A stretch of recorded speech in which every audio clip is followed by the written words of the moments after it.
93.5. Brooke and Jubal's second date update. You know, dating in high school is awkward. Your hormones are raging. You both smell like body odor. Tough part about being a guy is try to spray on enough Axe body spray to cover that body odor. It never works. Trying to make out with somebody with cheese stuck in your braces, that's never fun. Oh, gross. But what's more awkward than dating in high school?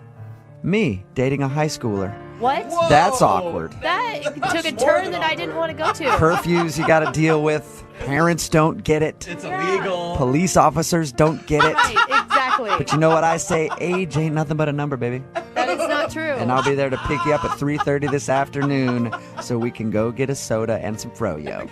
But this is not about me and my problems right now. This is about today's second dater. His name is Matt.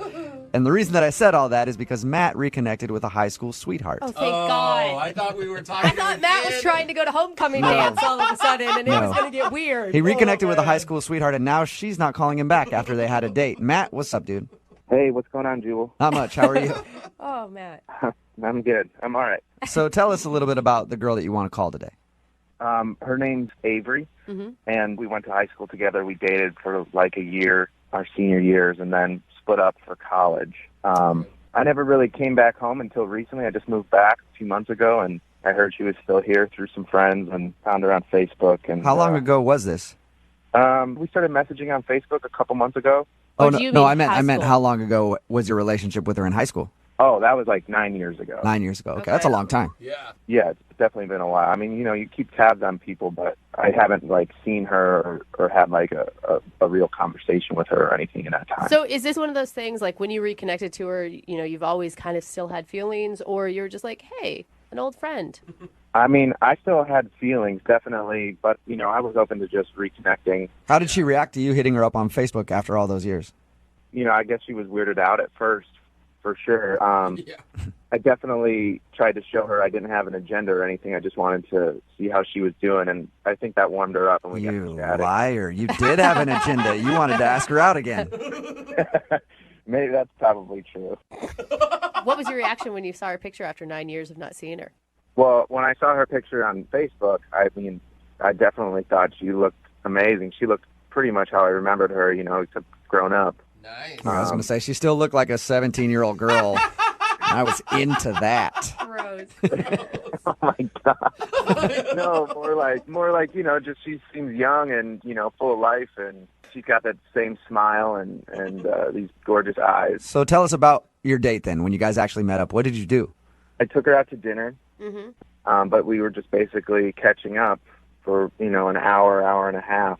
She was still like the same person, super friendly, really nice. We had a good conversation overall. It went really well. But there was this one part that got a little uncomfortable and awkward, and so now I'm rethinking everything. What part was that? Well, I went in for the kiss at the end of the night, and she definitely did the tilt the head away as I land on the cheek move. You were like, what the hell? We've made out so many times before. Why are you shutting me down now? That definitely was going through my head.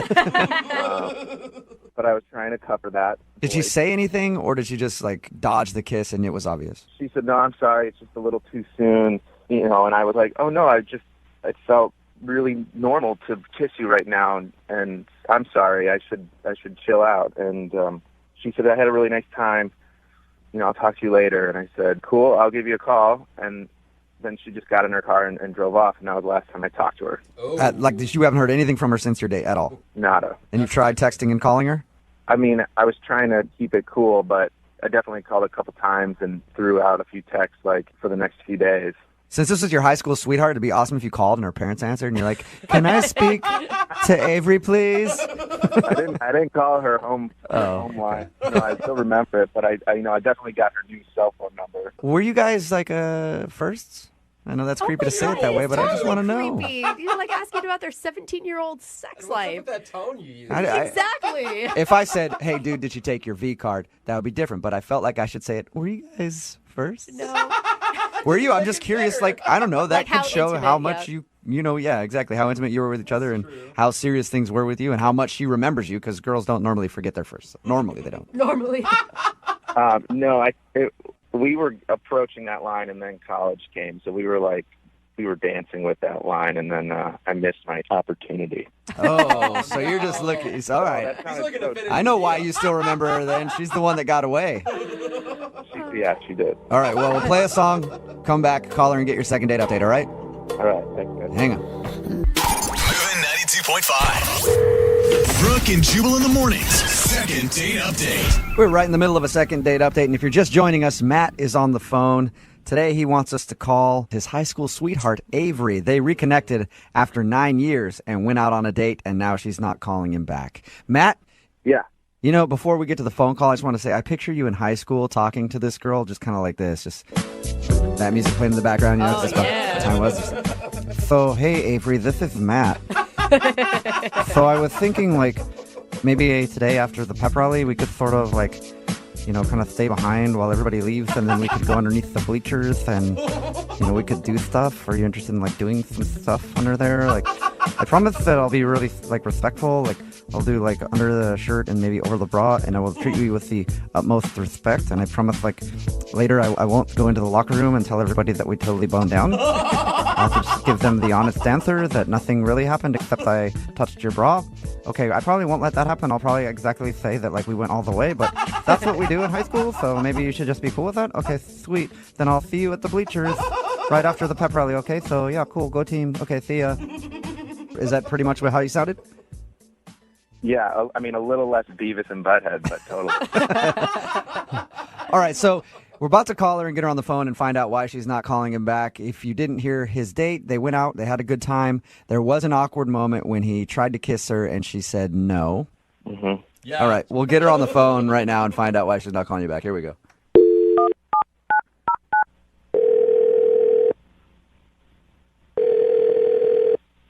Hello, Hi, can I speak to Avery, please? this is? Hey, Avery, how are you? This is Jubal from Brooke and Jubal in the morning. From what? I'm sorry, from Jubal from Brooke and Jubal in the morning. It's a radio show. what? Sorry, I don't know your radio show. Okay. Well, we're a morning show, and we do a segment on our show called the Second Date Update. Have you ever heard of anything like that? No. What that is where if you go out on a date with somebody and then end up blowing them off, they email us to see if we can get you on the phone and ask if something went wrong. So somebody recently emailed us about you. I haven't really been on any dates, so Did you go out with a guy named Matt a little while ago who you used to date in high school? yeah. Okay. Well, Matt emailed us and told us a little bit about your date. Oh my God. Do you mind telling us why you're not calling Matt back? I just, I just think it's better that we don't see each other. Why is that? I mean, what did he tell you guys? I mean, he did tell us he tried to kiss you and you turned him down. Wow.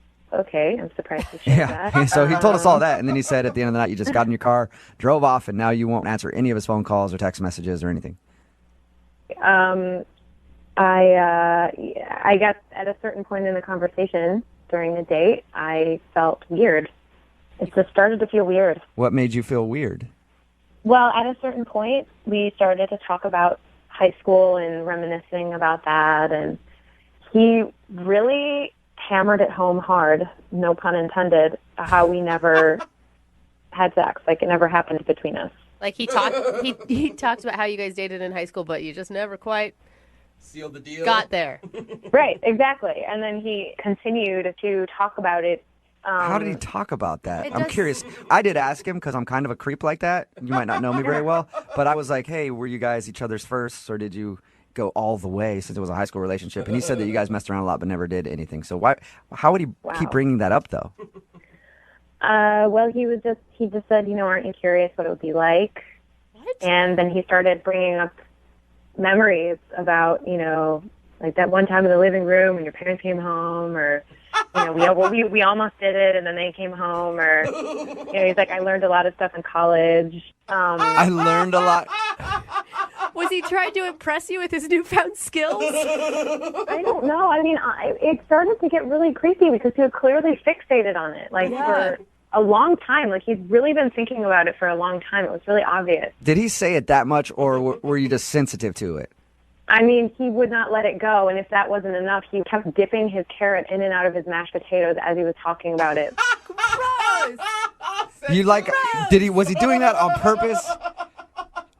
I'm not sure because it was like this very strange experience where he like wouldn't take his eyes off me, but he was like moving the carrot up and down in the mashed potatoes. It was really creepy. Even if he wasn't doing it on purpose, I mean, subliminal may be even worse. And like locking eyes with me. I mean, it was really creepy. Just staring you down, slowly dipping his carrot into his mashed potatoes. I don't often dip carrots into mashed potatoes, so maybe he was doing it on purpose. Did he? Oh, yeah. Did you tell him that like the whole conversation was making you uncomfortable? I really didn't want to say anything at the time because I didn't want it to be weird. I mean, we had just gotten our food, and I didn't, I was hoping that he would stop talking about it, It's just not the conversation that I wanted to have. I'm surprised he didn't pick up a dinner roll and start violating that with his carrot, too. That does sound like an awkward situation. The only thing more awkward than that, if he was actually on the phone listening, which he is. He's listening to this conversation right now. Oh, my God. Are you kidding me? No, I'm not. Avery, this is Matt. Look, I'm sorry. Oh my God. You're comfortable, and I had no idea that I was making you feel that way. And the whole carrot in the mashed potatoes thing, that's so embarrassing. Did I really do that? I don't remember doing that. Yes, you did it for the longest time, and you wouldn't stop talking about what it would be like if we did it, and don't you wish we had done it, and remember you give the bus jobs and other, Did you actually say that to her, Matt? I mean, it was definitely on my mind, but at least you're admitting it. I know this sounds so strange, but it was just I really can't explain how my brain and emotions just shot back 10 years, and I just, it was an unbelievable thing, and I just feel like I felt this energy and connection between us, and I'm kind of shocked that you didn't, Avery. Taking away all the weird shit I was doing. Well, that's what you were projecting, though, It's I was having a good time, but then you just started licking your lips the whole time. And, so weird. I just felt like you were staring at me like I was an object instead of somebody you used to know, a whole person, I'm sorry. I guess it was just on my mind, We dated for such a long time, and we never fully completed that relationship, you know what I mean? And it's there's no closure there for me. Some people would say that was a full relationship and that there was closure. I guess you guys can just agree to disagree because it sounds like Matt really, really, really wants to finish what you guys started in high school. Yeah, and that seems like all he wants. So it sounds like Matt hasn't even ever been with another woman and that he's still fantasizing about his... that's so weird to still be fantasizing about your high school girlfriend. It's not that I've been fantasizing about her. It's just that we had such a strong connection and we were almost there. And I really wonder what it would be like physically to express those feelings and connections. And, when you date people after high school you don't have that history with, you don't have all that intensity there. And so I just wonder if this would be, if this would be a sign of Avery was the one. Or you reverted back to a horny high school boy who couldn't think about anything but that. Exactly. Yeah, that's how I felt that night, and it just made me really uncomfortable. Okay, well, this is a perfect time then for me to ask Avery if you will go out with Matt on a second date. We will pay for it. That's a solid no. But he's learned so much since high school. You heard him. No. Matt, sorry that didn't work out for you, but hey, man, at least you have all those high school memories, that'll keep you warm and comfy at night. We spent a lot of time on her parents' lawn chairs with this really comfortable quilt. Oh my God, stop, please, Matt. Brooke and Jubal in the morning. If that wasn't enough, he kept dipping his carrot in and out of his mashed potatoes as he was talking about it. Gross! Was he doing that on purpose? I'm not sure because it was like this very strange experience where he wouldn't take his eyes off me, but he was moving the carrot up and down in the mashed potatoes. It was really creepy. One of the weirdest things I've heard any dude do on a first date. Yeah. It's Brooke and Jubal in the morning. Matt wanted to call this girl named Avery. They were high school sweethearts. They reconnected, went out on a date, and I guess during the date, he just kept talking about how awesome it would be if they went all the way because they never went all the way in high school. They almost got all the way there, and I guess he's been thinking about it ever since. But during the date, when he was eating his food, while he was talking to her about this, he was like looking at her and dipping his carrot in his mashed potatoes, like Just swirling Just- it around. like- yeah. You like that carrot girl? Somebody texted in at 78592 that says, I can't believe guys can be this clueless. Trust me, I've been a guy all my life. Yes, a lot of us are that clueless. Yeah, and I'm imagining he is just like dipping it and then sucking the mashed Yeah, potatoes just off the carrot slowly. Look how sexy I am right now. If you want a second date update, just email the show, Brooke and Jubal at moving925.com. We will call the person who didn't call.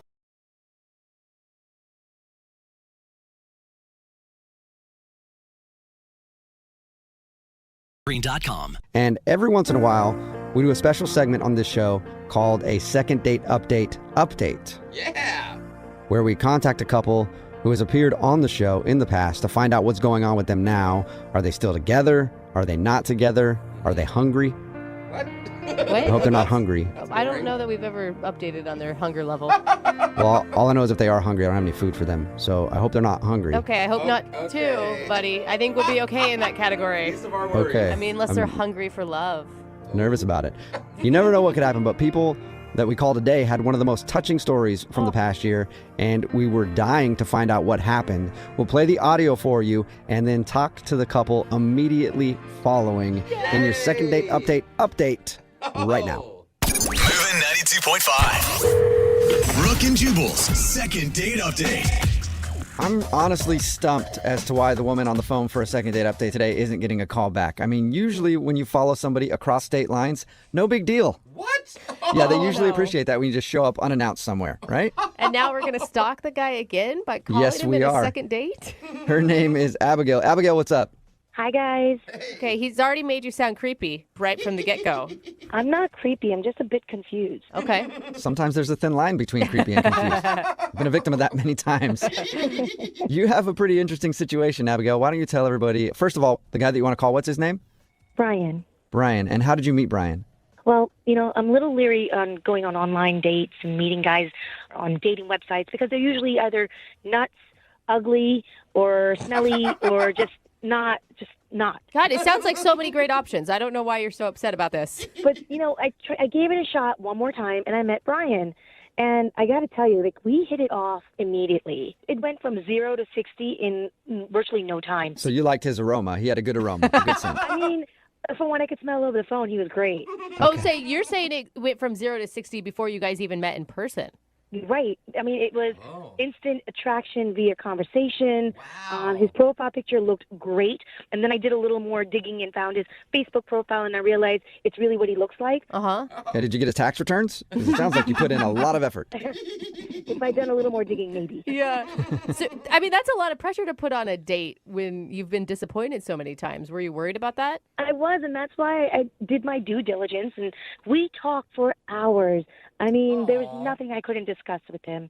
He'd text me at least 5 times a day. Oh, I And- love that. How long was this going on before you guys actually decided to meet in person? Just about a month.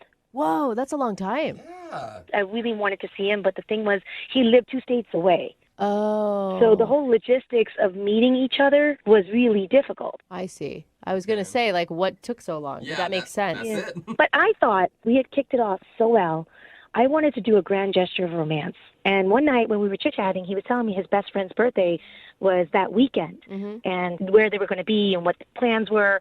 And I thought, wouldn't it be cool if I flew down and surprised him? Whoa, Yeah. for your first meeting?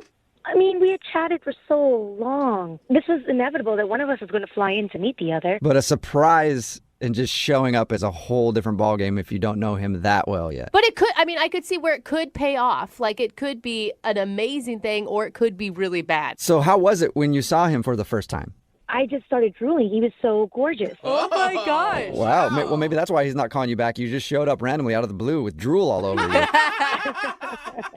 It's a good point. And how did he react? Was he drooling as well? Was it just a big spit fest? He was kind of taken aback, I basically came up behind him and tapped his shoulder, and he turned around, and he got white as a ghost. He was shocked. Of course. Okay, wait. Set the scene. Where were you guys when you tapped him on the shoulder? Were you at the birthday party? Yeah, I showed up at the restaurant where the birthday party was. Whoa. Yeah, that's a very bold move. Well, because I didn't know where he lived, so this is the only way I could get in contact with him. So what did he do? I mean, after he recovered from the initial shock, did he hug you? Did he kiss you? I mean, the first thing he did was say, "What are you doing here?" And I told him I thought it'd be a really cool surprise to, shock you and be here, and thought it'd be really romantic. Yeah. And then for most of the night, I ended up speaking to his friends and not much to him. Oh, wow. So, But you got to understand, I mean, I knew he had to speak to other people. It was his best friend's birthday, so I let it go. I figured, hey, that's what he has to do. So wait, hold on. Like, how was he introducing you to his friends? Well, he really wasn't. I mean, the one or two times that I'd bump into him, somebody would come up to him and say, "Oh, and you are?" And he would say, "Oh, this is a friend of mine." Oh, okay. Ooh. Okay. Ouch. And I thought, well, it is really new. We haven't really told people about us. So I get it. He wanted to keep it on the down low. I get that. Yeah. I'm starting to worry about you. I mean, after the birthday party, what happened? Well, when we got to the end of the night, people started leaving, and it was basically he and I and his best friend. And I started talking to him, and I said, well, I'm here now. And he said, how long are you here for? And I thought that was odd that he would ask me when I'm leaving when we just met. Yeah. But I said to him, I'm here till tomorrow evening. Maybe we can have lunch or brunch tomorrow, or maybe even right now. Let's go for another drink or a cup of coffee. And he said he was really busy. He had a lot of commitments the next day. But Oh, my I gosh. was like, okay, maybe you can spare an hour. I did fly all the way out here. He said, you know what? We'll set up a date for when I can either fly out to you or you can fly What? out here again. Were you Oh, wow. So crushed? you- I was crushed until he said, let's see if we can figure out a time to meet up again. Oh, So I no. thought there was some hope there No. that, maybe he really was busy the next day. I don't know. He didn't You know are- were coming. So. You are so nice to this man. Well, he's something special. Aw, How many times have you tried to? For you. Oh no. How many times have you tried to get a hold of him since that weekend? It's been a week so far, and I only heard from him once, and that also through text. So it's not like it was before. Oh, my gosh. And you're Okay. sure he's single, right? From what I understand, I didn't see any rings on his finger, and I didn't see any other woman around. Okay. That's good. Okay. Well, we'll play a song, come back, call him, and then get your second date update, okay? Okay. All right. hang on. Moving 92.5. Brooke and Jubal in the mornings. Second date update. If you're just tuning in for today's second date update, it's the kind of thing that movies are made about. Abigail is on the phone, and Abigail met the man of her dreams online. And they chatted back and forth every single day, every single night for weeks until Abigail decided to show up unannounced at a birthday party. She flew all the way there to surprise him, tapped him on the shoulder, and he turned around and she said, Abigail's home. Oh, my God, poor Abigail. I think I've seen that movie before. It's scary, but I don't think that's what happened. That is sort of what happened. Abigail did surprise this dude that she'd been talking to online. They live in different states, and she actually showed up to a birthday party that he was at, unannounced, and was hoping that everything would go great. But when she got there and surprised him, he was kind of weird and sort of ignored her the rest of the night, and they haven't really talked since. Abigail? Hi. Yeah. Sounds just like what you said, Jubal. I mean, very Exactly. similar. I'm really not a stalker, I promise. Well, I have a whole different scenario in my head, Abigail. Abigail, you're so sweet. It just makes me so angry because it sounds like you guys really connected and he really led you down this path, and he's just a jerk. I don't know how else to say it Well, but appropriately. she did show up out of the blue, unannounced, like from states away. That could creep a guy out. But he was giving her the wrong signals, man. I really got the feeling that we had a connection, and he would have loved this romantic gesture. All right, well, we'll find out. I'm going to dial his phone number right now and see if we can talk to him and get your second date update, okay? Okay. Oh, Okay. gosh, she's Hold so on. nice.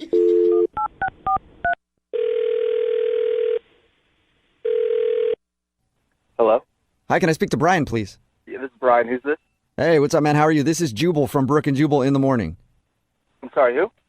Jubal from Brooke and Jubal in the morning? Weird ways. I know. Sounds weird. Yeah, I don't know what you're talking about, man. I figured you wouldn't. That's fine. Brooke and Jubal in the morning is a morning radio show. Okay. Okay. And that's the end of the call. Thank you for answering, Brian. I'm calling you because one of our listeners actually asked us to reach out to you. All right. You sure you got the right Brian? I'm pretty sure I do. I'll check. Do you know a girl named Abigail? Yeah. Okay, well, we know a girl named Abigail as well, and she's really confused because she thought you guys had a great relationship for a few weeks until she decided to just fly into town and surprise you, and she said you seemed kind of cold to her, and now you haven't really talked to her since. You can understand why that she's going to like any length possible to get some sort of answer. Like if you put that much energy into seeing someone and then they suddenly shut down, like that's got to be really confusing. Let me get this straight then. She had you guys to reach out to contact me. That's what you're telling me? Yes, because you won't really give her an answer, and you're kind of being cold. Ridiculous. This is crazy, man. It's not really that crazy. I mean, she just wants an answer. I just can't believe that she's doing all this just to get in touch with me. Yeah, but you guys went from like texting like 5 times a day for a whole month to nothing. Yeah, and she liked you a lot, Brian. And talking to you right now, I can understand why. You seem like a sweet dude. I like you too. Yeah, well, I normally am, but not when like radio shows call me. I have to like dig into my personal life. We get that. We do. Can you just tell us anything? At least we can talk to her and be like, oh, he just wasn't really feeling you when he saw you in person or something like that. Well, don't tell her that, because, I mean, that's not true. Really? Yeah, no, yeah, I really do like her a lot. There's just stuff going on that I just don't want to get into. Oh, you're in a relationship. I knew it. I told her that. I told her that she swore she thought you were single. No, I know I'm definitely single. That's not it. Oh, okay. Really? It's just, I thought what we had going on was good. I mean, I kind of liked, I guess, the distance aspect of it, and then for her to just randomly show up at a friend's birthday party, I'm not really expecting that at all. But why did you spend all night avoiding her? I mean, at some point, if you say that you really like her... Yeah, well, I guess it just got too real for me, having her right there. Too real, like, you like talking to her online and on the phone, but to realize you could actually touch a person was strange? No, I mean, it's not necessarily that. It's just, there's other stuff. But I understand there's other stuff. But right now, all I understand is you like her a lot. It shocked you that she showed up, and then there's stuff. Like, how is that a message to give to her to help her understand why you're not talking to her anymore? You know what? Whatever. I don't care anymore. I need a kidney transplant. Whoa. What? Yeah. Oh, that's serious. Whoa. Yeah, way to take things down, Brian. I mean, you guys asked for it. Yeah, well, usually these things end up like, oh, I thought they smelled funny, or they puked in my back seat. Yeah. Man, I'm sorry to hear that. Yeah. Ow. Yeah. So is it just that you don't want to get involved in a relationship because you obviously have some serious health stuff that you need to concentrate on? Pretty much. You know, I don't want to drag her into this. You know what I mean? I feel like this is kind of my battle right now. And by her showing up, I realized, you know, that she really does like me a lot. And I'm just not wanting her to be that close to being around all this, like, stuff going on. Oh, I feel so horrible. Wow. I thought Yeah, these that awful sucks. things about you, and now... Yeah, look at you, Brooke. Seriously, dude, I am sorry. It's all good. It's not a big deal, I guess. So did you not tell her about your situation when you guys were chatting online and on the phone and stuff? No. You know, I didn't want to tell her this, you know what I mean? Like, I thought if we kept it from a distance, you know, we can keep it upbeat and not have to kind of, like, talk about all this stuff. Yeah. You know, I really just enjoyed her conversation, and sometimes, you know, when there's a lot of bad stuff going on in your life, to have somebody there that kind of just talk to you and, you know, just kind of laugh with and stuff like that, it kind of brings you up. So I didn't want to, like, kind of bring her down by Right. the transplant. Yeah, and you were able to escape your own stuff, too. You know, Brian, you're kind of making this difficult on me because this would normally be the point where I'd try to deliver a witty line and then tell you that the person is on the other line listening to the conversation. But I don't have any witty lines, so I'm just going to connect you two so you can talk, okay? Wait, is she on the other line now, or what do you mean by connect us? Yeah, she's listening to this phone call and wants to talk to you. Oh, my God, man, are you kidding? Like, I didn't even want her to know. Yeah, sorry. Unfortunately, she does know now. Abigail, are you there? Hi, Brian. Hey, sorry, I didn't really want you to find out this way. No, I'm Sorry. sorry. I don't even know what to say. I'm shocked. You don't have to say anything. I mean, I know that I didn't tell you, so there's no way you could have known. It's just, I don't know. I didn't know how connected I was going to get with you, and then I guess I got worried about actually telling you. So. But I want you to know something. I care about you more than you can imagine. I'm here if you want to talk. I'm here if you need me to make you laugh. I'm there for you. I really appreciate that because, I mean, I don't know. I got scared once you got down there and, you know, actually seeing you, and it made it seem too real. And I guess I pushed you away a little bit and didn't want to, you know, get too close. Listen, get close. If you need me to do anything or help you or just put a smile on your face whenever you need me.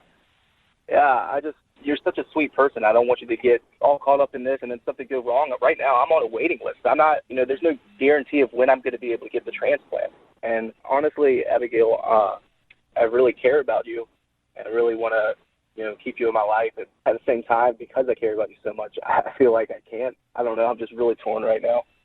I mean, I'm willing to take a blood test. Is there any way maybe I'm compatible in some way? Whoa. No, I don't want you to do that, Abigail. I really... Listen, this is about kindness. This is the reason why I was put in your life. The chances are so slim that that's even possible. I don't want you to have to go through with that. But Brian, there's always a chance. It may be slim, but it's still there. Yeah, but it's just I can't think about you actually giving up your kidney for me. I can't think about you doing that. I don't want that to happen. Well, I got two, Good point. Good point. Yep. so I can give one up. It's like a spare tire. Wow. I don't even know what to say. At least give me the chance or the opportunity to look into this. Consider it. You have to consider it. Brian, how about this? How about we send Abigail out to you, and you guys can spend the weekend together. You can hang out. You can go on a few dates, and you can even discuss a possible kidney transplant. I've never had to say that in a second date update before, but I'm saying it. So, I can't believe this is actually happening right now. Oh, my God. would you be interested in that, Brian? Just checking things out? I don't know about the whole kidney transplant, but the date would be awesome. I would love to go on a date. Yes. Okay, so Brian, that's a yes. Yeah, definitely. Yay! I'm happy to hear you say that, Brian. Oh, me too. Yeah, I'm really excited that I'll actually be seeing you. This has been a really weird second date update. Normally, Yeah. it's the dude who's begging to put his organ in a woman. And Organ jokes. You had to, didn't you? I couldn't help it, yeah. Brooke and Jubal in the morning. That was a second date update from 6 months ago, and we're on the phone with Brian and Abigail for a second date update right now. Oh my gosh. Hey, Brian and Abigail, how you doing? Hey, how you guys. doing? Oh my God, I've never been so excited to get an update. I know. Yeah, what's the update on your story? I can't thank you guys enough for, bringing us together, flying me out to see Brian. It was great. He showed me around the city. We got to know each other better. It was awesome. Oh, really wonderful. Oh, Yeah, she even made a shirt and wore it that said, "This guy needs a kidney," with like an arrow pointing towards me. So that was pretty good. that's kind of Pretty cute. good. So the spark is still there. For me, there's more than a spark. Ooh. For you, Brian, or are you, Brian, you're like, oh my God, dude, she would not go away the whole week. No, it's definitely, it's been great. I really appreciate you guys doing this for us. It's just we're trying to still take it a little bit slow with everything that's going on. Yeah, but you're talking in us, and that it means you're in a relationship. Yeah. Well, we're not quite calling it a relationship right now. Okay. Okay. Oh. So what are you then? I mean, we're definitely really good friends. I mean, I think we're Yeah. definitely really, really good friends right now, and just trying to see where it goes. Good friends who do it. I like Yeah, that. right? Those are the I'm best thinking. kind of friends. Are you kidding me? Friends with benefits. Well, here's the situation that we're dealing with, to be totally honest. Okay. I went through extensive testing, and I found out that I am a match. My Oh, kidney is my a God. match. For What? a kidney replacement? Yeah, a match for a kidney replacement. Whoa! What are the Awesome. chances? And in 6 weeks, we had the operation scheduled. Oh, yay! Oh, that makes me Great teary. news. I know. Yeah, and it's scary and exciting all at the same time. But yeah, we are scheduled for the operation. You're going to give him a kidney and you're in the friend zone? I have a feeling, Brian, you're okay with that, right? Yeah, no. Like I said, it's just I don't know. We didn't want to get like too serious before the transplant and everything. I mean, it's kind of an emotional decision, and she's doing this for me, and it's great. But like, I don't want her to be like holding my kidney hostage or something if we get in an argument. Yeah. You know what I mean? Smart guy. Yeah. Yeah, but it's definitely still going great. Yeah, and once the surgery's done and everything is successful, maybe we'll see how it goes after. Great. Ooh. Well, that's good. Yeah, pretty excited and scared. Yeah, this is definitely it's really great. Like, I really appreciate you guys helping us with this whole thing because I don't know that we'd be going through with this and being so close that we are now if it wasn't for you guys helping us out. Aw. Sure. Well, I'm glad you found a match, and hopefully you guys can turn it into something even better than just a really good friendship. Yeah. Yeah. Definitely. And no pressure, though. Like, even if the relationship thing doesn't work out, like, you two have such a bond together that you really will be tied together in some way for the rest of your lives. Well, he'll technically have a piece of me. So. Yeah. Brian, if you ghost her after she gives you a kidney, you are officially the worst person in the world. No, it's not gonna be like that. Okay, Oh, good. that's awesome. Congratulations, both of you. Thanks, guys.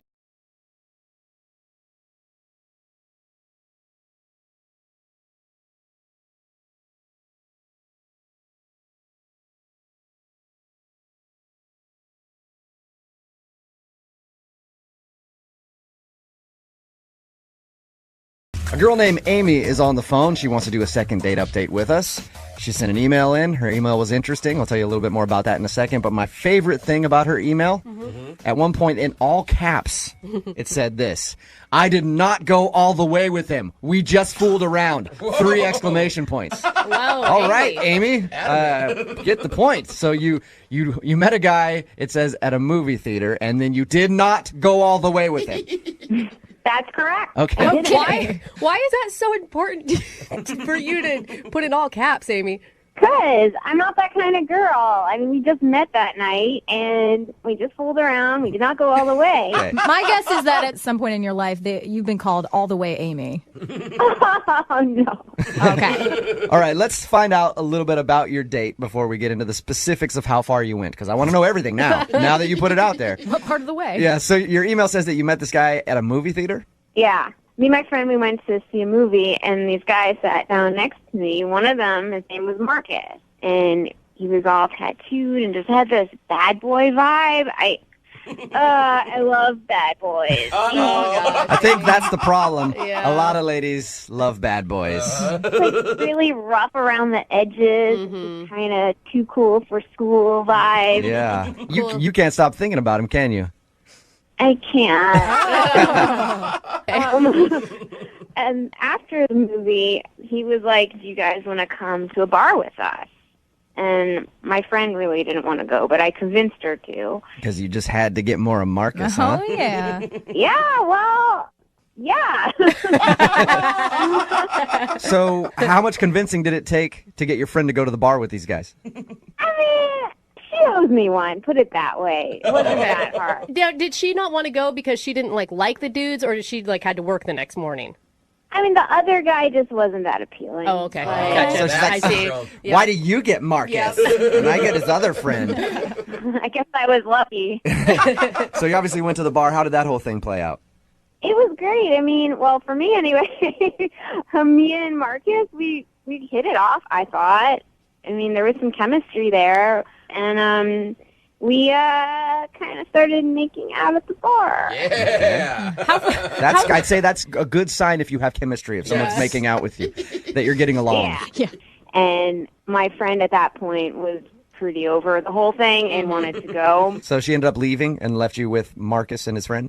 Yeah. And me and Marcus, we wound up hanging out a little longer, had maybe one more drink, and then I went to Marcus's apartment. All right. And that brings us to the part of your email where you said, I did not go all the way with him.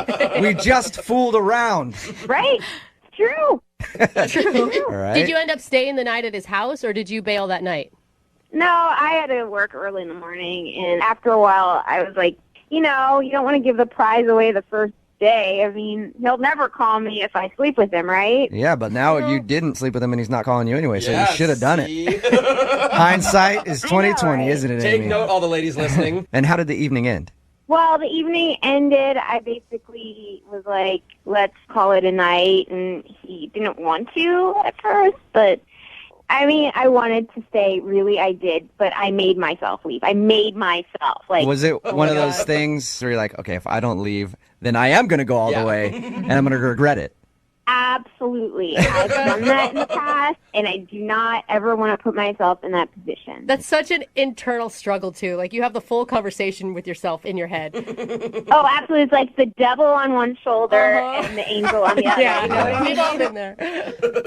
And we slowed down, and he said he would call me, and we'd have a proper date and take it from there. And you haven't heard anything from him? No, it's been a week. Okay. Have you tried texting and calling him? Yeah, I texted him a few times, but, I mean, what am I going to do? Start calling him? He said he would call me. I don't want to look desperate. Yeah, you've already sent 3 texts. I think you're good, and I think it's obvious that he's purposely not getting back to you at that point. Yeah, like the first time I'm like, well, maybe he didn't get the text, and then I sent a second, but Yeah, he definitely got them. So you guys hit it off. Why do you think he's not calling you back then? I seriously, I have no idea why he's not calling me back. All right, we're going to play a song, come back, call him, and get your second date update, okay? Okay, thank you. All right, hang on. Moving 92.5. Brooke and Jubal in the mornings. Second date update. Hey, Amy? Yeah? I've decided I'm not going to make the phone call for your second date update today. I'm not doing it. What? Really? What? Yeah. I'm not doing your stupid phone call.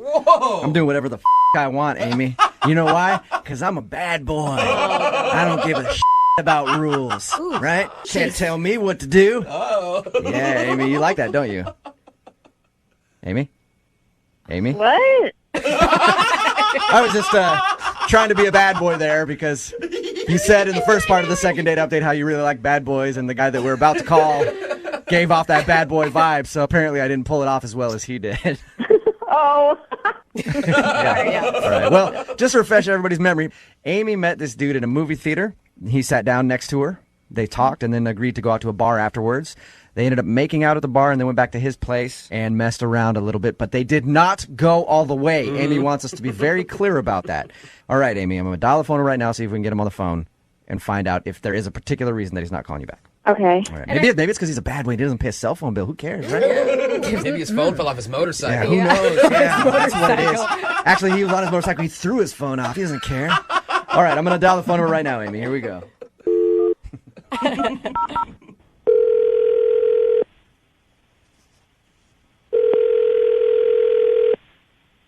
Hello? Hi, can I speak to Marcus, please? This is Marcus. Hey, Marcus. How you doing? This is Jubal from Brooke and Jubal in the Morning. This is who? Jubal from Brooke and Jubal in the Morning, the radio show. Is there something I could do for you? Yes, there is, actually. I'm calling you because we recently got an email from somebody that you went on a date with. Her name is Amy, and she's a listener to our show. And she told us about an evening that you guys shared together, but now she's not getting a call back from you. So she wanted me to call and see if I could find out if she did something wrong. Who are you talking about? Amy? Whoa. You apparently met her at a movie theater and then went back to your place and messed around? Oh, yeah. Okay, yeah. It's ringing a bell. So you remember Amy. We talked to her about, your the time that you hung out. I guess I can't really call it a date because it's kind of you guys met and then went hang out and had drinks. But she's wondering why you're not calling her back because she's also told us that she tried to text you 2 or 3 times and you haven't responded. I don't know about Amy, just Are you just not interested? Yeah, I don't know if it's my thing. I'm pretty busy dude, Okay. So there's no specific reason. Well, when I met her, she seemed pretty cool and pretty open to whatever, and we went out and had a good time, and I thought she was DTW, and she just wasn't. I think maybe some people need an explanation on that. DTW? I don't know what the W is. Yeah, I know though. DTF. I don't know DTW. It's down to whatever, Oh, okay. All right. So, okay, are you not calling her back because she didn't sleep with you that night? Things were getting hot, and we were, trying some things, and I pulled out some syrup just to, play around, and I don't know if she got weird about it or what, but she didn't want to do it. And Wait, so what do you mean? What do you mean syrup? like pancake syrup? You guys never used syrup before? Syrup, just regular syrup, like you put on pancakes and stuff. It's not one of my signature moves, Marcus. Yeah, well, you should try it. Did she say just no?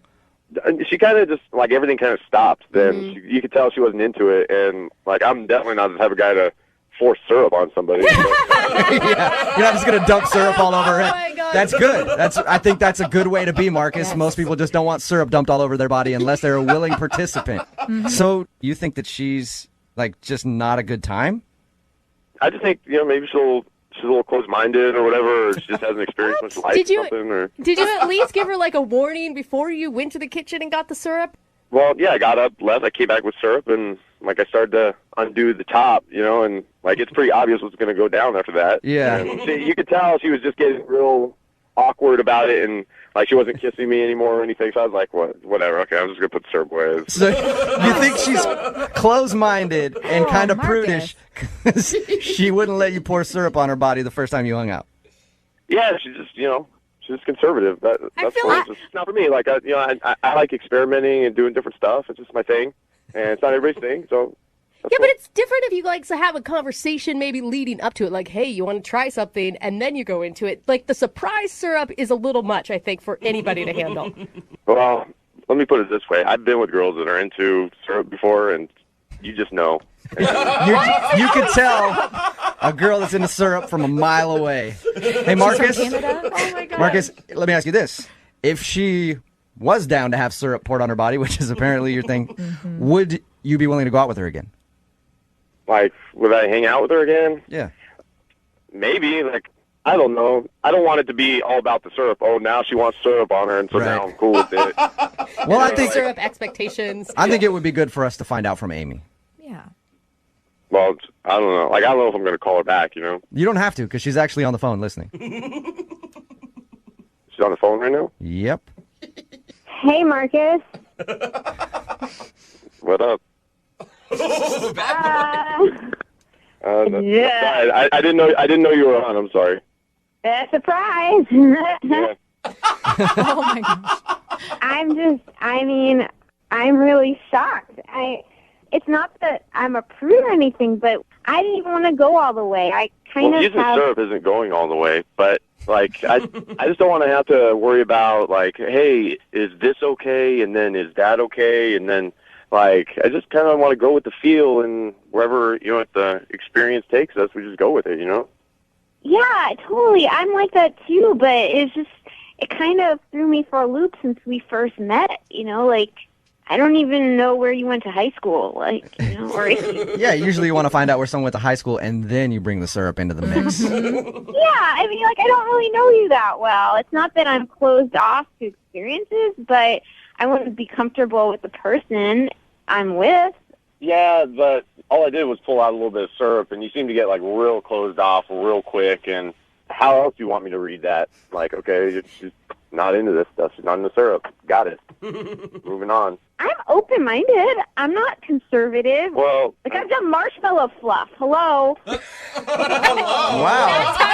I told you. Finding out a lot about you two. Freaky. I don't know. I thought you were cool, Amy. Like, you're cool. I am cool. I am totally cool. If you get to know me maybe a little more, then we can bring out the syrup. Oh my God, that's a line of the day. Marcus, would you like to go out with Amy again? I will pay for a second date for you guys. I'm not paying for your syrup. You buy your own syrup for this date. Don't worry. I always have some in stock, believe me. Yeah, it sounds to me like you probably do.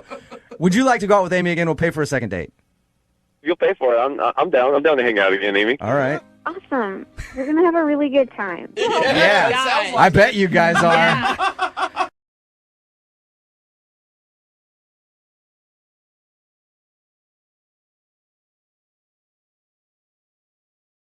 If you're just tuning in for part 2 of the second date, we're on the phone with Ray. Ray never actually met up with his date. Yeah. Well, I mean, I guess he kind of did. Yeah. But his phone died. He was very late, so she ended up just yelling at him and threatening to call the cops.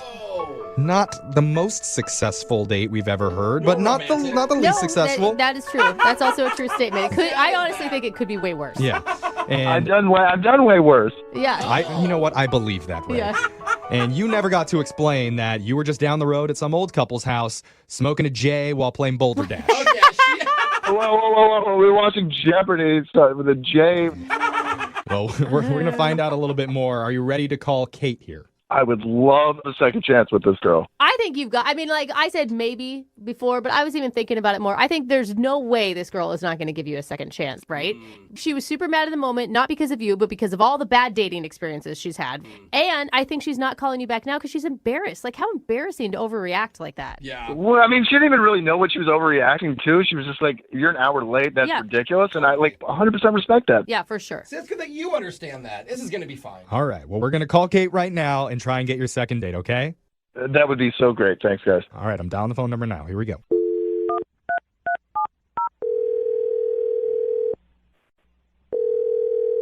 Hello? Hi, can I talk to Kate, please? This is she. Hi, Kate. My name's Young Jeffrey from the radio. Do you have a moment to chat? What's this about? This is about something that we do on our show called a second date. Okay. What does that mean? Hurry, Jeff. You're very Sorry. businesslike. That's a good point. Fast. Okay, it's where someone reaches out to us because they went on a date and then they're getting blown off, so we call that person, try and figure out why. Did you get that? Yeah, I guess. Okay, so explain it to me. Oh my God, you're stressing me out just Yeah, talking I know. like this. It's just someone likes you and you're not calling them back and they want a second chance. They want to explain themselves. Okay. And the person who reached out about you, his name is Ray. Oh. I know it's a little different because you and Ray never actually went out. Well, I mean, he was over an hour late. Like, who does that? Yeah. Heard that. Ray does. Yeah, and you know what? I wasn't even going to go out with him after he showed up anyway. Well, Why? I mean, he had a really good reason for being late. Did you hear him out at all? No, I just saw him pull up in my driveway, so I didn't need to hear what he had to say. Oh, well, you should have. It may have changed your mind if you actually heard his excuse. Well, whatever. He was driving American. What? He's an American. Huh? Like, that matters. The car was American. American made? Duh, I just said that. Okay, I'm just trying to clarify. I don't get it either. So you're not calling him back because of the car he was driving? Yeah, you'd think that he would be driving like a Maserati or a Mercedes or like a Beamer, but he was in a Ford. And like, I'm not going to be caught dead in a Taurus. What? Wait, hold on. Why would you assume people are in a Beamer and a Maserati? Yeah. Because in his dating profile, it said that he makes over six figures. And like, you don't drive a Taurus when you're making over six figures. That's actually not true. You do drive a Taurus if you're making over six figures and you're good with your money because cars are wastes of money. Brooke's rich and she drives a Subaru. That sounds really lame, actually. Like, if you have a ton of money, don't you want people to see it? You know what I mean? Like, they don't have to ask me what I make if I'm driving a Jaguar or whatever. So, Rich people, you do know someone's rich if they drive a Jaguar. Well, it is kind of weird to put that in your dating profile, to brag about money and then not brag about it in other areas of your life. I could see absolutely that. Kate, you know what? You're right. Ray should answer these questions. Ray, explain yourself. I would love to explain myself. Ray? Yeah, we didn't tell you. Ray's actually been on the other line listening during this whole conversation. Oh, come on. That's how these work. You didn't tell me that he was on the other line. I thought I was just talking to you guys. Yeah. You sound pretty passionate about your stance on American-made cars. I mean... Well, absolutely. I mean, what is the point of having money if you're not going to spend any of it? Yeah, Ray. Yeah, where's your Porsche, Ray? Wait, hold on. Why am I going to spend my money on a car that just loses money the moment I buy it? Like, I'd rather spend my money on experiences and, like, enjoyment in life. Girls don't want experiences and joy. They want material things, Ray. I don't need a nice car, but the guy that I'm with does, so that, like, I can feel great in it, you know? Are you for real? Like, yes, that's so what financially fun to secure is to you? Yeah, when you're with a man who has a nice car, like, everyone knows that you're safe and secure. And, like, that's the guy that's going to take care of you. I don't know if you've seen, like, the Consumer Reports, like, on the Taurus, but it's pretty safe. You're going to live through any of this. It's a good point, Ray. And I assure you we're going to have a nice dinner wherever we go. Like, I don't know my why. God. But, like, why would you pull up to a valet in a Taurus? You know, like the valet's Well, I know the valet's not going to, like, take it for, like, a test drive like Ferris Bueller. That's true. Kate, wait a minute. You're basing, like, listen to yourself. You're basing your dating decisions off what the valet thinks of who you're out with. Like, that is such a stupid idea. Hold on. Well, no, I think that that's actually, like, it's how I feel. And that's what I like, and that's what makes me feel good. Yeah, women empowerment there. No, it's not women empowerment. Yeah. It's materialism. Yeah, If you want to ride nice in a car, powerful Kate, car that goes from 0 to it. 100 in under 3. Oh, my I God. feel you, girl. Yeah, I mean, you show up, and that's first impression, and it didn't seem fun. Does it matter what kind of car I drive? I have money. I make tons of money. Oh, God. I just don't waste it on dumb cars. All right, then tell me one thing that you've actually spent money on. Like, it doesn't have to be a car, just something that's fun. Like, what have you bought that's expensive? What? I like this. For real? That's what you want to know? Like, what brings Yeah, me I'm pleasure that I very spent money on? Like, Yeah, put your money where your mouth is. Seriously, I want to know. for your information, for my mom's birthday, I bought her a Louis Vuitton handbag. Ooh, those Oh. are expensive. That's pricey. That's a couple Well, grand. I didn't know that. That's interesting. And, like, do you buy gifts for people, like, lots of times? What? Okay. What? No, stop. Kate, you are the most materialistic, superficial person I've ever heard. I don't really need to hear from you. I'm asking Ray the questions, okay? Okay. All right, Ray, what's your answer? Quiet, bro. Yeah, Brooke. Support women for once. Yeah, I mean, I spend money on people that mean a lot to me. Okay. Well, maybe I was just a little harsh before, but you know what? If you apologize to me, then I can give you another chance. Oh, what a coincidence. Okay, this is going better. Is it? Is it going better? This sounds terrible to me. I mean, like, I was trying to tell you when I got there, I was sorry. I never even told you the story about, like, my cell phone. Like, these guys have all heard it. Yeah. Well, I know, but, like, can't you just save that story for our next date? All right, I think that's my cue to jump in here and ask Kate, would you like to go out on another date with Ray here? We'll pay for it. I mean... Actually, better yet, Ray will prove how much money he has by paying for it himself. Oh, my God. Hey, guys, let me save my money for the third date. All right, we're back to paying for it again. Okay. All right, Wait, Kate, are you going out with him again? I think so, because he seems really down to earth. What? That's your response? You found out about a purse and he's down to earth. Did you not hear about his Louis handbag for his mom? I mean, that is so sweet. Yeah, Brooke, shame on you. Ray, there is no way you want to go out with this woman. I don't see the problem with going out with her. What? That was Why are you worried? Kate's whole idea for her future plan is just to marry a rich dude. That's not a plan, That man. sounds like a pretty solid plan to me, What? Kate. It's not a plan, Kate. Ray, just so you know, the next date, we're going to take my car. Oh, what do you drive? Yeah, exactly. I'm kind of curious now. Well, it doesn't matter, Ray. It's better than anything that you have. I've got money on a Jetta. Anybody else? Look. All right, well, I think this is a success. Congratulations, you two. Oh, my God. Thank I'm so you. disappointed. You're going to have beautiful, rich babies together. Perfect. See, guys, it's not about the type of car you drive. No, it's just about how much money you have. Yeah. That's what we learned. That's where true love is. We do lots of second dates where strange things happen to couples while they're out. Yeah. But this might be the strangest. Really? Because the date that was supposed to happen never did. Ooh. Where did it go? Wait, it's like a mystery? Who did it go with? Dates never happen all the And time. what would you do for a Klondike bar? I am so confused by all of this. Yes, many, many questions that we may never get answers to. That's not why I'm confused. The mystery. It's the Klondike bar and why you're so mysterious about this. Is Well, that a word? well, maybe we'll just get some Mystified. answers by asking Ray, who's on the phone right now and actually has the information that we're looking for. Now, Ray, this sounds a lot like a certain mystery novel I couldn't put down the other night called Ball Gags, Lies, and Dead Guys. Have you heard of that one? I have not, but I'm hoping we can get to the end of this novel quicker than that, I hope. Yeah, well, highly recommended, okay? It's a page turner. I was definitely choking something back. Okay. Oh my gosh. At least we know this novel doesn't include dead guys, because Ray, you're alive and on the phone with us. Yeah, 100%. I'm here. Okay, All right. good. Well, I'm hoping that your story is as interesting as the one I was reading. So I bet it's not. tell us about the girl that you want us to call today. What's her name? Her name's Kate.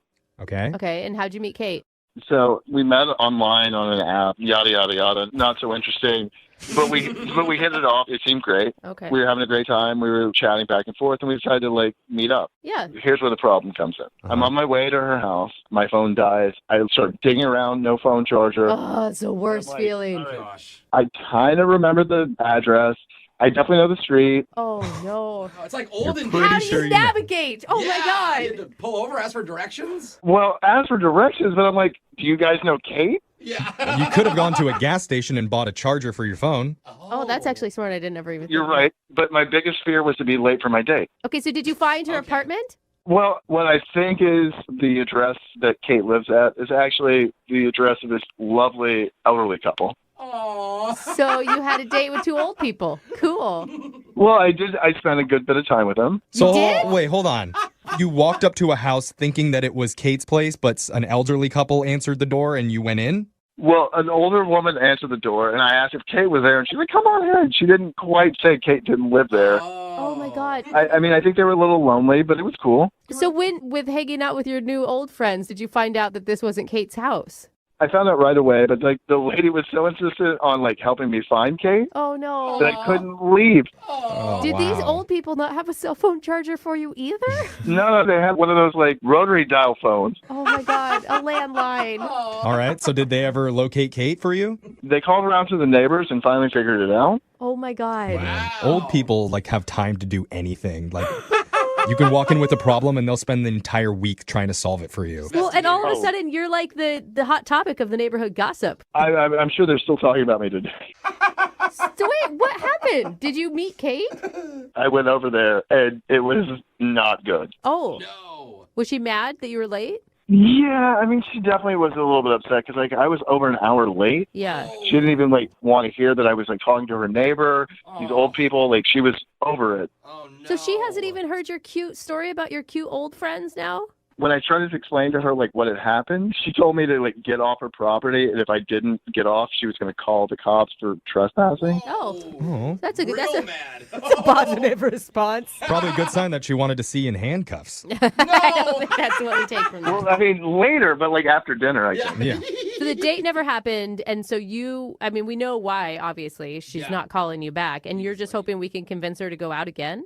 I'm hoping you can like try to explain to her that it wasn't intentional. Like, I mean, I made some new old friends, I guess. So how long did you stay outside of her house yelling at her until you finally decided to go home? I don't know, 5 minutes. Not enough to like cause a scene. Okay, that's All good. right. It wasn't crazy. But I did end up going back over to the old folks' home and hang out with them. Okay, well. Yeah, they were so nice. What?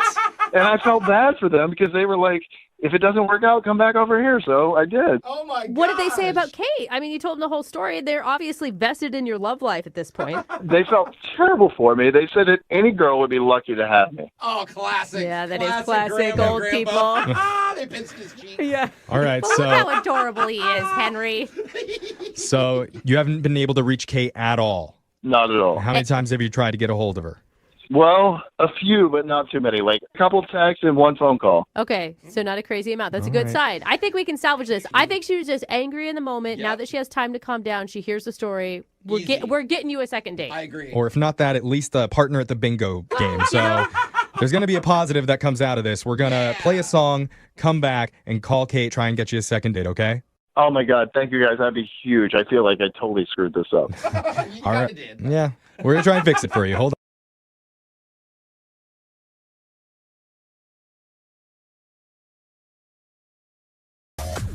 You know, normally during a second date update, we talk about what happened during the date. Today's a little bit different, though, because Patrick is on the phone. He wants to call a girl today that he met off of Tinder. Apparently, they had a great date, but it's what happened after everything was done that gets really strange for him. Patrick, how are you? Hey, guys. How you doing? Good, man. So you met this girl on Tinder? Yeah, I did. All right. And your email said that this girl was different than other girls that you've met on Tinder. Why is that? Well, I don't know if you've been on Tinder, but this girl is she's classy, she's educated, she's funny, she's smart, she's great. So it's not just somebody that you wanted to hook up with. No, I mean, I really liked her a lot, actually. Did she seem like, impressed by you or pleasantly surprised? Well, she said it was her first time on Tinder, so... And you're like, all right, let me show you how Tinder works. Come back to my place. Dude, I'd be so nervous if I was going out on my first Tinder date. Was she, hesitant at all?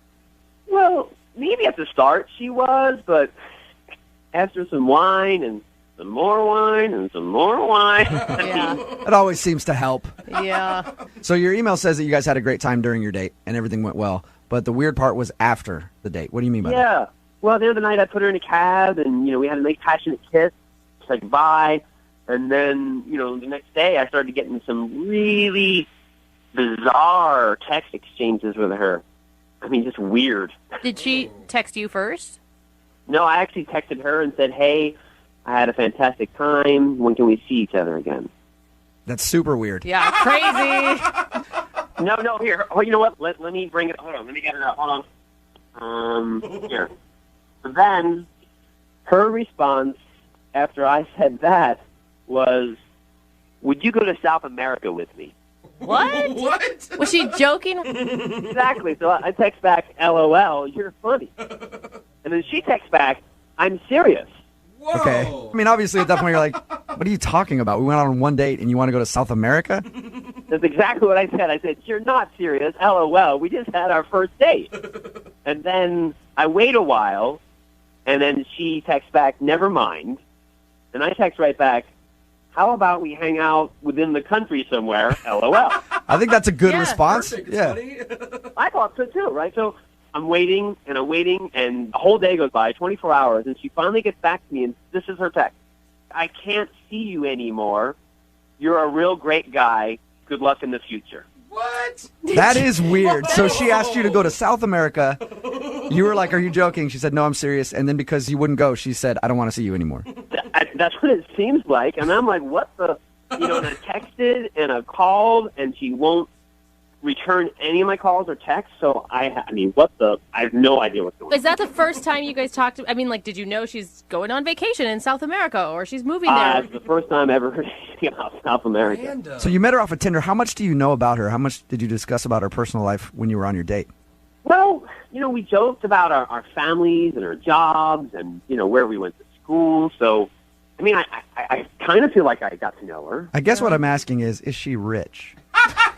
And was she like a rich girl who was like, I like this guy, I'm going to take him to South America? And did you just pass up an opportunity of a lifetime? I hope not, my God. He's like, oh my God, why didn't I say yes? I should have said yes. I never thought of that. I mean, that better not be true because I would actually love to go to South America. Yeah, you should have just played along and said, absolutely, I'll go to South America. Are you paying? Because I will go. Well, that is strange. And you haven't heard anything from her other than after that text exchange going like, sorry, I can't see you anymore. Good luck.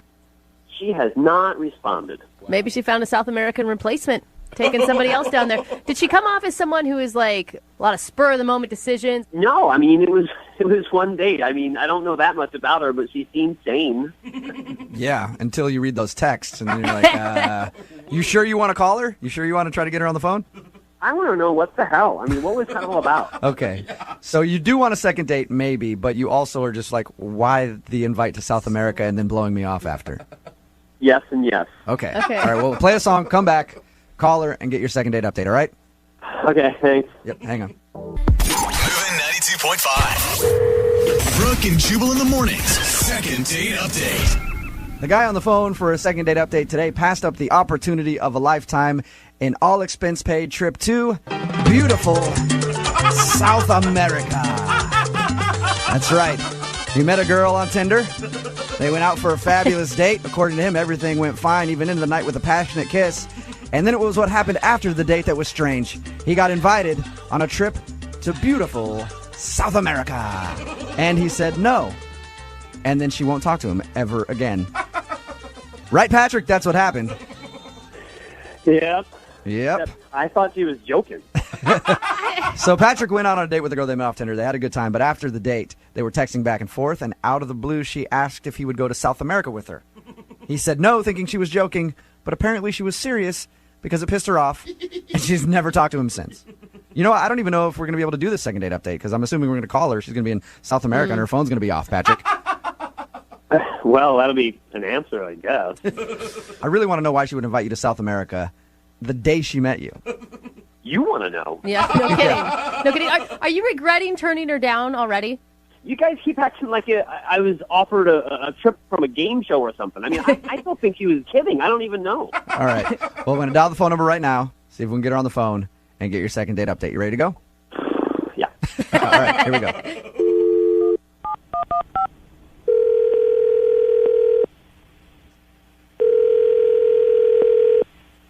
Hello? Buenos dias. Can I speak to please? Yeah, this is. Hi, how are you? This is Jubal from Brooke and Jubal in the morning. I'm sorry? This is Jubal from Brooke and Jubal in the morning. How are you doing today?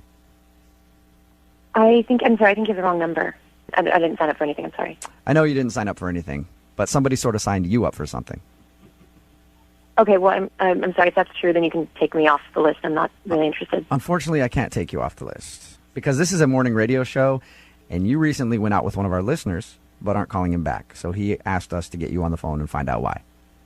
I don't know if I'm comfortable with this. I'll give you a little background first, okay? His name is Patrick. You guys met on Tinder? You know, I'm sorry. I'm not comfortable talking about this. I'm not interested. Can I just ask you one question? I'm just curious about the text messages that you sent him after your date when you invited him to South America. Were you being serious? Whoa. She's hung Wow, up. Patrick. You must have really pissed her off by not agreeing to go to South America. This is getting even weirder. All right, I'm going to try to call her back. Look, I'm not trying to be a bitch. If I'm going to talk to you, I need you guys to bleep my name out. Okay, that's fine. I can beep your name out. You're pretty much, you're anonymous anyway. Nobody really knows who you are. Do you have friends that listen to the show? I don't know. I don't even know who you guys are. So Okay. So you're pretty much anonymous. I promise you, if you let us talk to you for a minute, I will beep your name out. Nobody will know who you are.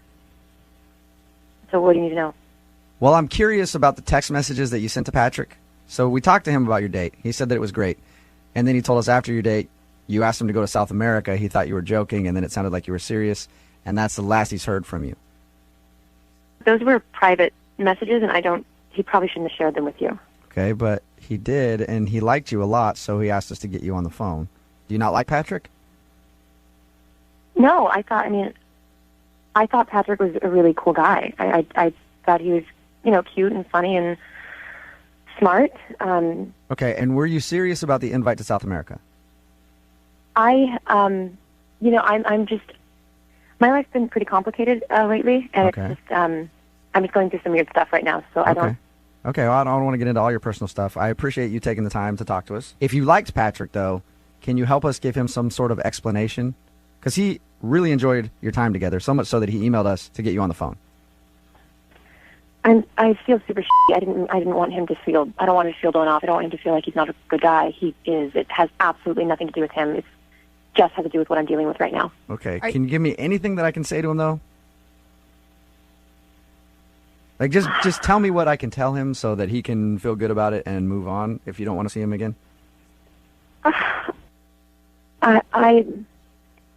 I'm getting married in 2 weeks, and What? Married? You're getting married in 2 weeks? Oh, girl. yeah, I'm getting married. I'm getting married in 2 weeks. Why Okay, are you what- on Tinder? I only did it once. I'm just having a lot of second thoughts, and Patrick seemed like a really cool guy after talking, and I figured if I went on one last date, maybe if I liked it, the universe would tell me where I was supposed to be, whether it was dating or getting married, and So you were kind of having second thoughts about getting married and thought, I'll try one more date. If it's good, that means I shouldn't get married? I don't know what the I was thinking. It's been a really stressful time, and I know it was stupid. Okay. Why are you getting married? Don't get married. If you're kissing another guy, don't get married. What are you thinking? That's the worst decision you could ever possibly make. You know, Les, I already feel pretty I don't even want making me feel shittier. All right. No, it's gonna Hey, make I'm you not. feel No, shittier. we're not trying to. You're We're not trying to married. make you feel. What? We're not trying to make you feel crappy about it. Look, I'm gonna keep her on the phone. We're not trying to make you feel. We're not trying to make you feel crappy about it. I promise. And I appreciate you taking the time to tell us what happened, because then I can go back to Patrick and sort of explain things to him. I do have a question about the South America thing. Can you shed any light on that? I just thought we had a connection. I thought he was really special, and I figured if we were both willing to just drop everything and just leave and go be ourselves elsewhere, then maybe that would make us happy. Whoa. And I thought maybe he'd say yes. I thought He said that you guys had a lot of wine. Was it the alcohol talking that night? no, I was sober when I texted him. You were sober when you texted him about Oh South America. my So good in your Lord. mind, if you guys ran away together, like you were willing to run away with him if he said yes. I thought if he said yes, that would be where we were supposed to be. Yeah. So you're just going to run away from all your problems, leave everything in the dust. I think it's kind of a thing to say. I'm sorry. Hey, what? Look, whatever you're going through, you're going through. I appreciate you staying on the phone with us, and I appreciate you talking to us. Okay. Yeah, but I don't want him to think it's him. It's not him. Okay. Well, you can actually tell him that because he's on the other line listening. Is all this really true? Are you kidding me?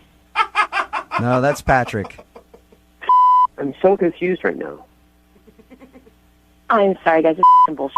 I don't want to talk to. I don't want to talk to you, Patrick. Hannah, I'd love to talk to you. Can we get together or? Oh, no. Hello? Wow, Patrick, What? you devil, you. You almost got a girl that's getting married to leave the country with you and ditch her husband. That's not his fault. Yeah, it is. It's all your fault, Patrick. You didn't throw I'm blown those. away, guys. I am blown away. You had no idea that she was in another relationship, like none at all. I had no idea. I'm like freaked out right now. Wow. actually. Not only was she in another relationship, engaged to be married, and was Holy thinking crap. about leaving her husband and the country with you. I really want to talk to her again Why? What do you want to talk to her about? What are you going to say? because I feel the same way. I don't know. Why would you want to run away with a woman who's about to get married in 2 weeks? I don't know what to think. I mean, I really like this girl, but then again, I mean, it was only one date, and I mean, I don't think I'm ready to run away to South America with her, but I mean, she shouldn't even get married into this guy if she feels that way. Yeah, right? that sucks for that dude. Now, if she would have been on the date with you and told you, I'm assuming you would say no, but I don't know, and told you, hey, I'm about to get married, but I really like you, and I think that I would leave him for you, what would you have done? I have no idea. Oh my God, why would you not? You say no. Why are men so attracted to crazy women? That they're girl hot. is a nut job. Brooke, I you am always- sorry. You always say you believe in love. Love works in mysterious ways. Oh, bullshit. Patrick, she was hot, wasn't she? She was extremely hot. There you go. That's what it is. Normally, this is the time where I ask if you want to go out on a second date, but she's not on the phone, and she's going to be getting married, so probably not interested in another date with you. I guess I'll ask the listeners. Text in 78592. What should we do from here? Oh my gosh. Brooke and Jubal in the morning. Yes. That is what I call a second date success. I don't know if that's the right word. Yeah. Wow. So if you tuned in like in the middle of that, you didn't know what was going on. Sky Patrick went out with this girl. We had to beep her name, otherwise she wouldn't let us air it at all. But we beeped her name anyway. They went out. They met off of Tinder. After their date, she said, "Come with me to South America." And he was like, we went out on one date. Yeah. Are you serious? And she said, "Yes, I'm serious. Come with me to South America."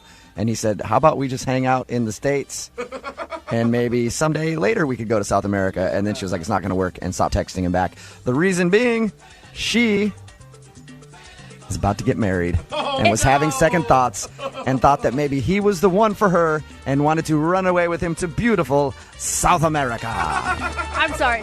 After one date, you don't think he's the one. You just want any excuse to get out of the marriage, period. Like, you're trying to let yourself talk yourself out of it.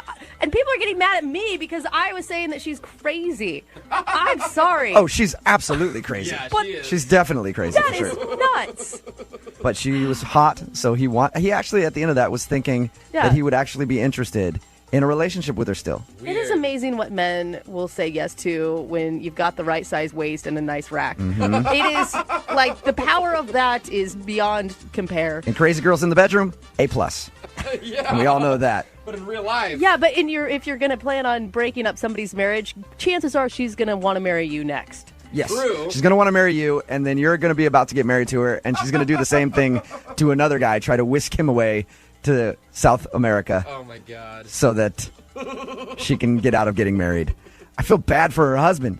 Has no So idea. bad. Yeah. I'm sorry, but people keep texting in, Brooke, I can't believe you said that to her. She already felt bad about it. I know. What? Well, She she was should playing. feel bad. She was playing the victim role big time. Yeah. It wasn't about the fact that I'm kind of a d-bag to my husband who I'm about to marry right now, Yeah. but I wanted to run away with this guy. It was like it's so hard for me, and I don't know what to do.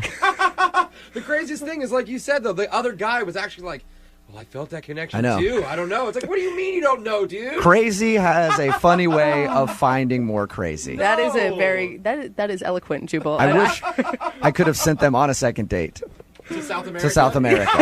or just even a South American restaurant in town. We asked what we should do. We said text in at 78592. What should we do? A lot of people are saying crash the wedding. Oh. Show up at the wedding and play the audio of the second date update. Oh my No. God. Just give it to the DJ. Another person said pay for that dude to go to her wedding. And then another said send him to South America. No, he blew his shot at that. He had a chance to go to South America. Remember, if you want a second date update, all you have to do is email the show, Brooke and Jubal at moving925.com. We will call the person who didn't call you back. Today's second date update is one of those days where you get an email in and it's so interesting that you just want to find out what happened. We got an email into the show from a dude named Michael, and all it says is that he met a girl at the gym and tried to think of an interesting way to introduce himself, and it almost ended up in the hospital. Whoa. So I want to know what happened. What's up, Michael? How are you? Good. How you doing? I think you succeeded in the interesting category because everybody wants to know. Okay. Should I just tell you? Maybe tell us about the girl a little bit. What's her name? Her name is Brittany, and yeah, I met her at the gym. And had you seen her a couple times, or was this the first time running into her at the gym? No, I've seen her for a while, and she's like incredibly beautiful. And I mean, I listen to you guys' show a lot, and I know a lot of people are, say that they're, dating this beautiful girl and that, but I think that this girl is probably like next level, like beyond anything. Are you trying to brag right now, or are you just excited? I'm not trying to brag since she's not calling me back, obviously. Okay. Good point. All right, so had you tried to talk to her before the incident that almost put you in the hospital? No, I hadn't. The thing is, like, I've seen a lot of guys try to talk to her, like walk up, try to whatever, and she's not rude, but just like gets rid of them, is always just like keeps herself to herself. Oh my God, you have been stalking this girl at the gym. I don't know if it's stalking. She's hard not to notice. And anyway, but that's what I've seen. So I didn't want to be one of those guys. I didn't want to be just the next in line to strike out. Okay. So I was like just trying to think of something I could do to ideally make her laugh, which seems like the best way to get a girl interested, Absolutely. Yeah. You're right on with that. So what'd you do? You fart on the treadmill next to her?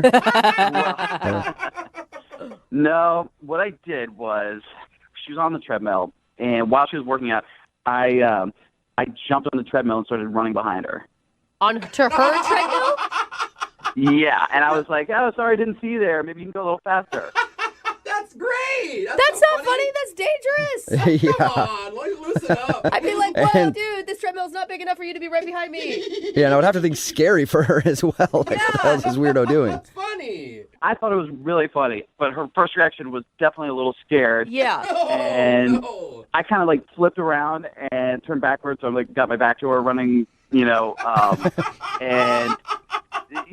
was just being funny. I thought, it was going to be cool, but our feet got tangled. Oh, no. And we both like went flying Oh, and totally bit it. Dude. Oh my gosh, Oh, it man. sounds so painful. What a fail. And you were able to still somehow score a date with her after this?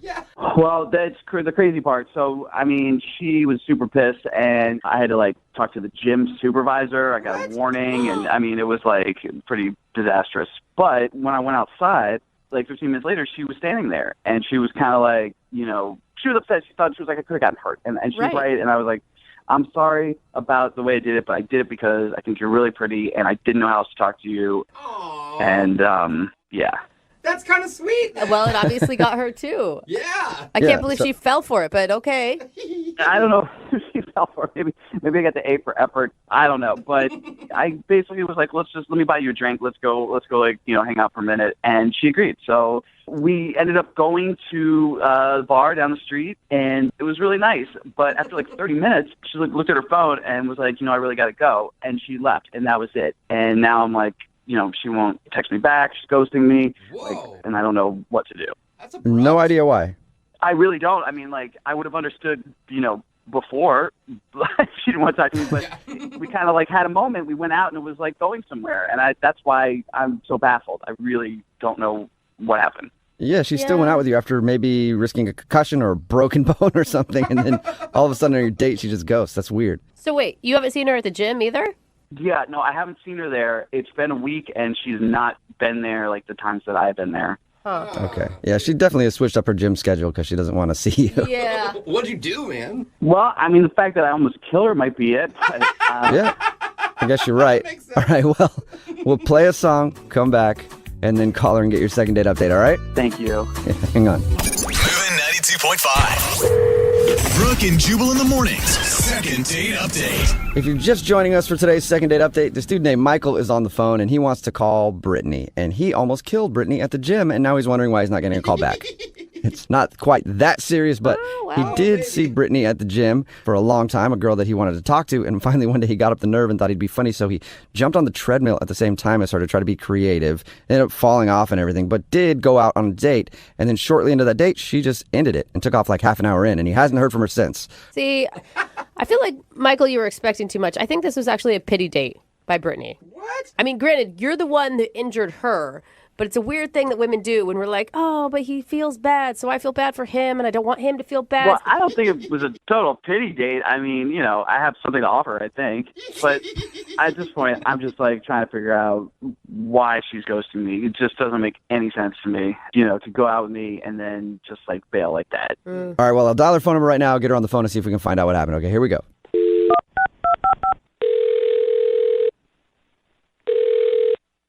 Hello?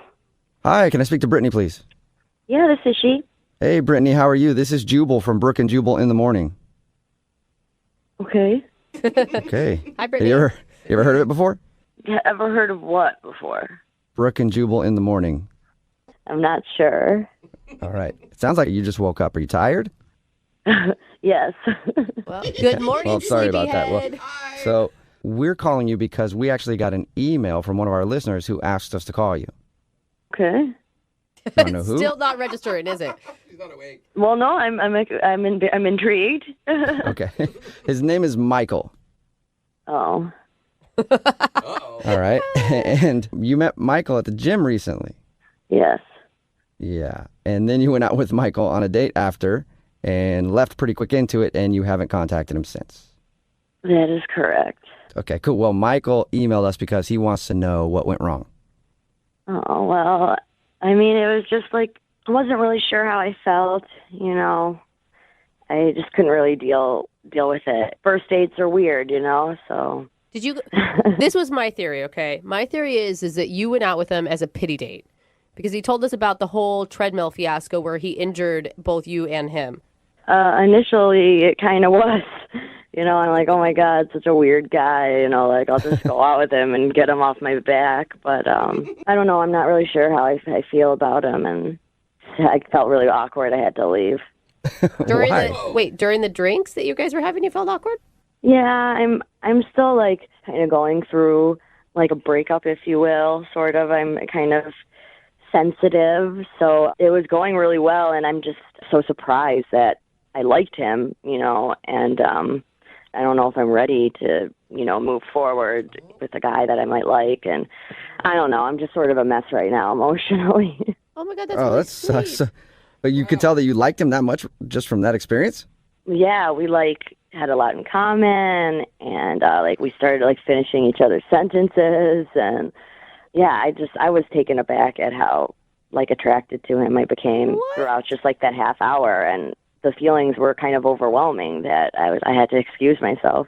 Wait, how long have you? Are you single right now, or are you still in a relationship? No, I am single, but like I had a fiance, and it was very messy, Yeah. and it's only been about 5-6 months or so, and I promised myself that I wouldn't date anyone for at least a year. Yeah. To really get over this guy, you know, to be fully open and available for a new relationship. And, you know, it wouldn't be fair to Michael, you know, to be in, you know, to date someone when I'm like this. So, But you could still do stuff with him. I mean, what's a good way to get over a breakup? Well, that's the thing. I felt like this could be a really special guy in my life, and I'm really not ready for that. So I really need like, you know, a year to heal and be available, and it's only been about 6 months or so. So Okay, so you just want us to tell him, that he's got to wait 6 months if he wants another date. Kind of, probably. I feel like that is so emotionally responsible of you. Thank you. Yeah, you know, you really are aware of where you're at in the healing process, and this guy is obviously not just a rebound guy. Correct. And, you know, I don't know if he feels that way about me or anything, and I'm just like, whoa, this is happening way too fast, and so, I don't know, it's a little embarrassing, but... Oh, that's so sweet. Well, I was saying we could tell him that, and I think you could probably just do it yourself, though, because he's actually on the other line listening and wants to talk to you. You're not serious, are you? I am 100% serious. Michael? Brittany, how you doing? Sorry about that. Awkward laugh. That's not fair. I didn't know you were on the line. I mean, I'm just like blown away right now. I really just thought that you didn't want to see me again. I can't believe. I'm really sorry. I didn't really know how to process everything that was going on, and you know, obviously now you know everything I've been going through. So it's just, you know, I'm sorry. Yeah, she wants to see you again just in 6 months. I mean, I hear what you're saying, and that makes sense. But at the same time, it's like, I'd really like to see you again. And if you had a good time and feel that same way about me, it's kind of crazy not to at least hang out, you know?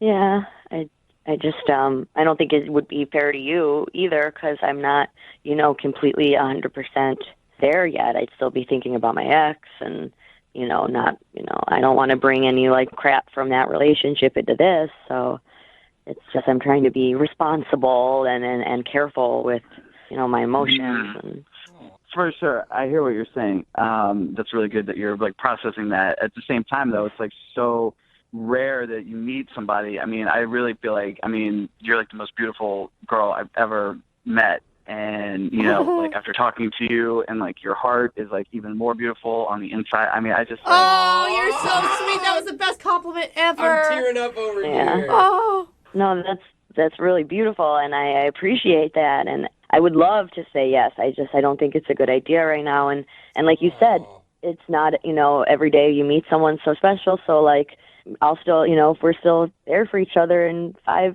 months or whatever, cool.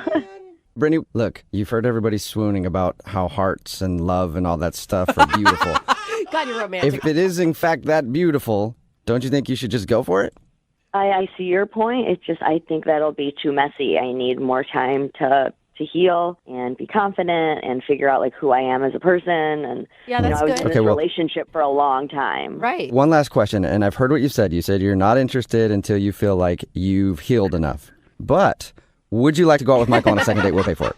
Brittany, before you answer, I know you've said no to me and them asking a whole bunch, but just please think about it. I just want to say that if we had that much of a connection after 30 minutes of hanging out, it just seems crazy to me to risk throwing that away.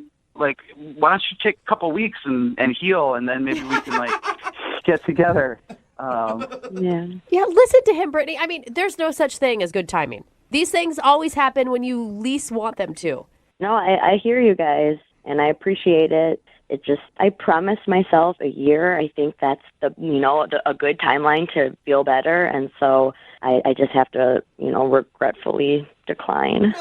Brittany! Come on! Brittany, I think you're making a big mistake because, as somebody who's gone through a lot of breakups and always promised myself at the end of those that I would wait a certain amount of time, I've always jumped in into another relationship at about the 6-month mark, and you might be missing out on a really awesome breakup. Wait, yeah, exactly. I was going to say, Jubal's such a good example of healthy relationships in this world. I fully support you, Brittany. Stick it out. Stick to your guns. Yeah, thanks for that.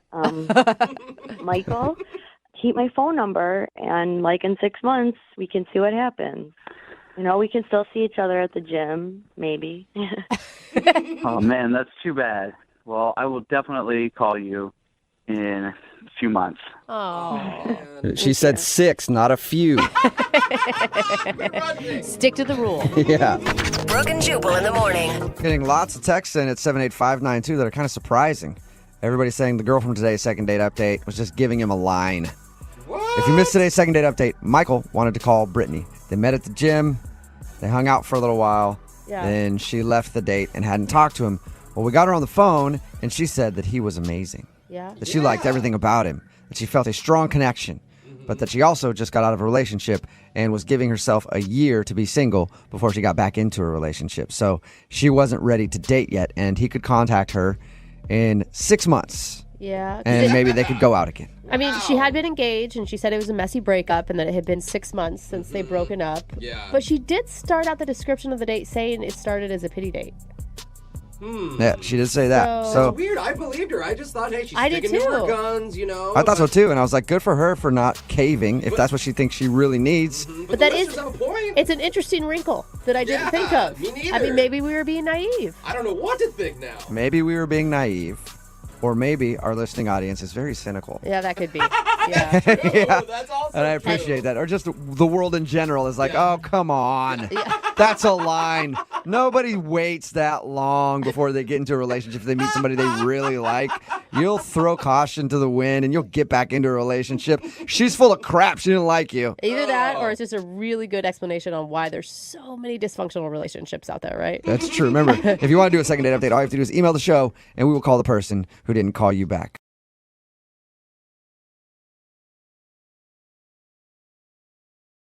The guy on the phone for today's second date update sent us a very short email, and it simply said this: I think I know why I'm not getting a call back.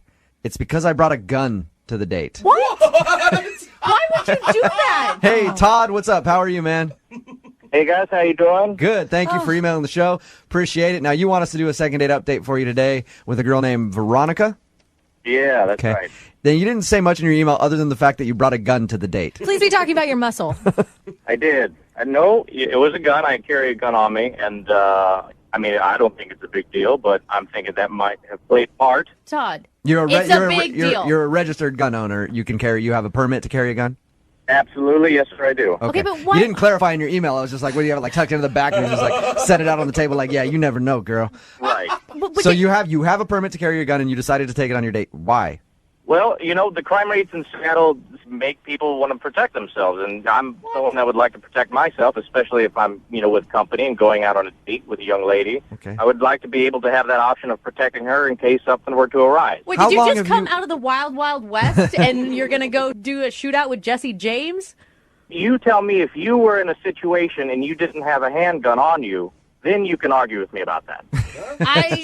No, I've never. No, that's so weird. When did you show her the gun? She noticed it was on me. I didn't show it off to her, but she noticed that I had it on me. I didn't have it necessarily completely concealed, but she did see that I had it. How long have you carried a gun with you? For a couple of years now. A couple of years now. And does that work out for you? People are normally cool with it? Well, they're going to have to be. No matter. Yeah. Gun. You're the one that has a gun. You're right. Okay. How did she react to seeing the gun on you since you didn't tell her about it? Did you have a conversation? She didn't take kindly to it. She did have a reaction to it. I tried to calm her down and continue on to the meal, but she wanted to discuss a little bit, and I understand that. She wanted to feel comfortable with it, and I think by the end of the conversation, she warmed up to it a little bit. Other than the gun thing, is there anything else that was weird about your date? Well, I took her to a nice dinner. I let her order wherever she wanted, and after that, we kind of drove around a little bit and talked about each other's jobs, and, I offered her if she wanted to watch a movie, and so we did that, and I took her back to my apartment, and we ended up watching a movie there. Yeah. That wasn't because you used your gun, was it? Like, hey. It was not. Okay. Nope. I actually did not remove the gun from my person the entire time. So you got her back to your place to watch a movie. She must have liked you. I thought she did, but I haven't heard from her since. So at the end of all of this, did you guys end up kissing? No, none of that happened, and, I thought I showed her a good time, but, apparently that's not good enough these days. I don't know. How many times have you tried to get a hold of her since your date?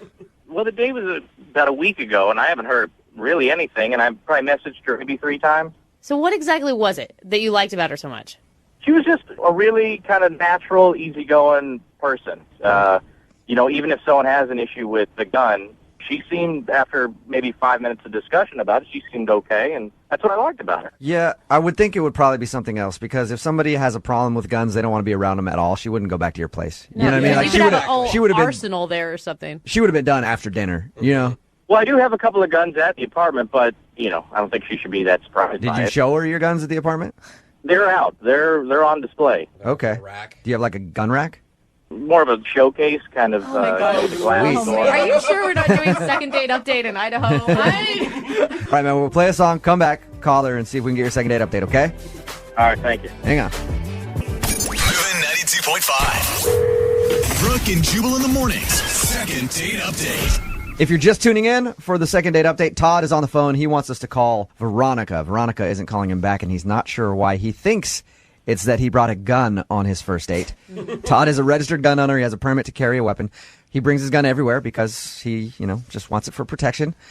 Todd, I think, though, the reason that you're not getting a call back isn't because of the one gun that you brought with you on your date. Uh-huh. Okay, when you took her back to your place, like you said, and you described how you have sort of a display of guns, Yeah. I feel like that might have pushed it over the top. It might have made her a little nervous. All right. You think? I mean, who knows for sure? I'm curious what she says. And Todd, if she happens to be one of these gun-hating hippies, do you still want a second date? Oh, come on. You still want a second date with her? I think if we can work it out, I'd be interested in that. All right, so you're open to it, okay. Would you be willing to lock up the guns if that was the case? My guns are locked up except the one that I had on me. All right. Oh, okay. I'm going to dial the number now, see if we can get her on the phone and get your second date update, okay? You ready? Sure, thank you. Here we go.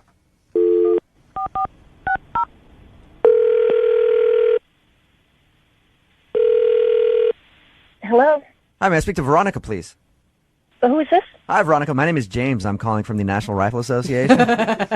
Wondering if you would take a survey with us real quick. You're a gun lover, correct? Not really. I guess I'm okay with them. Hey, Veronica. Yeah? This is actually Jubal from Brooke and Jubal in the morning. Okay. Hi.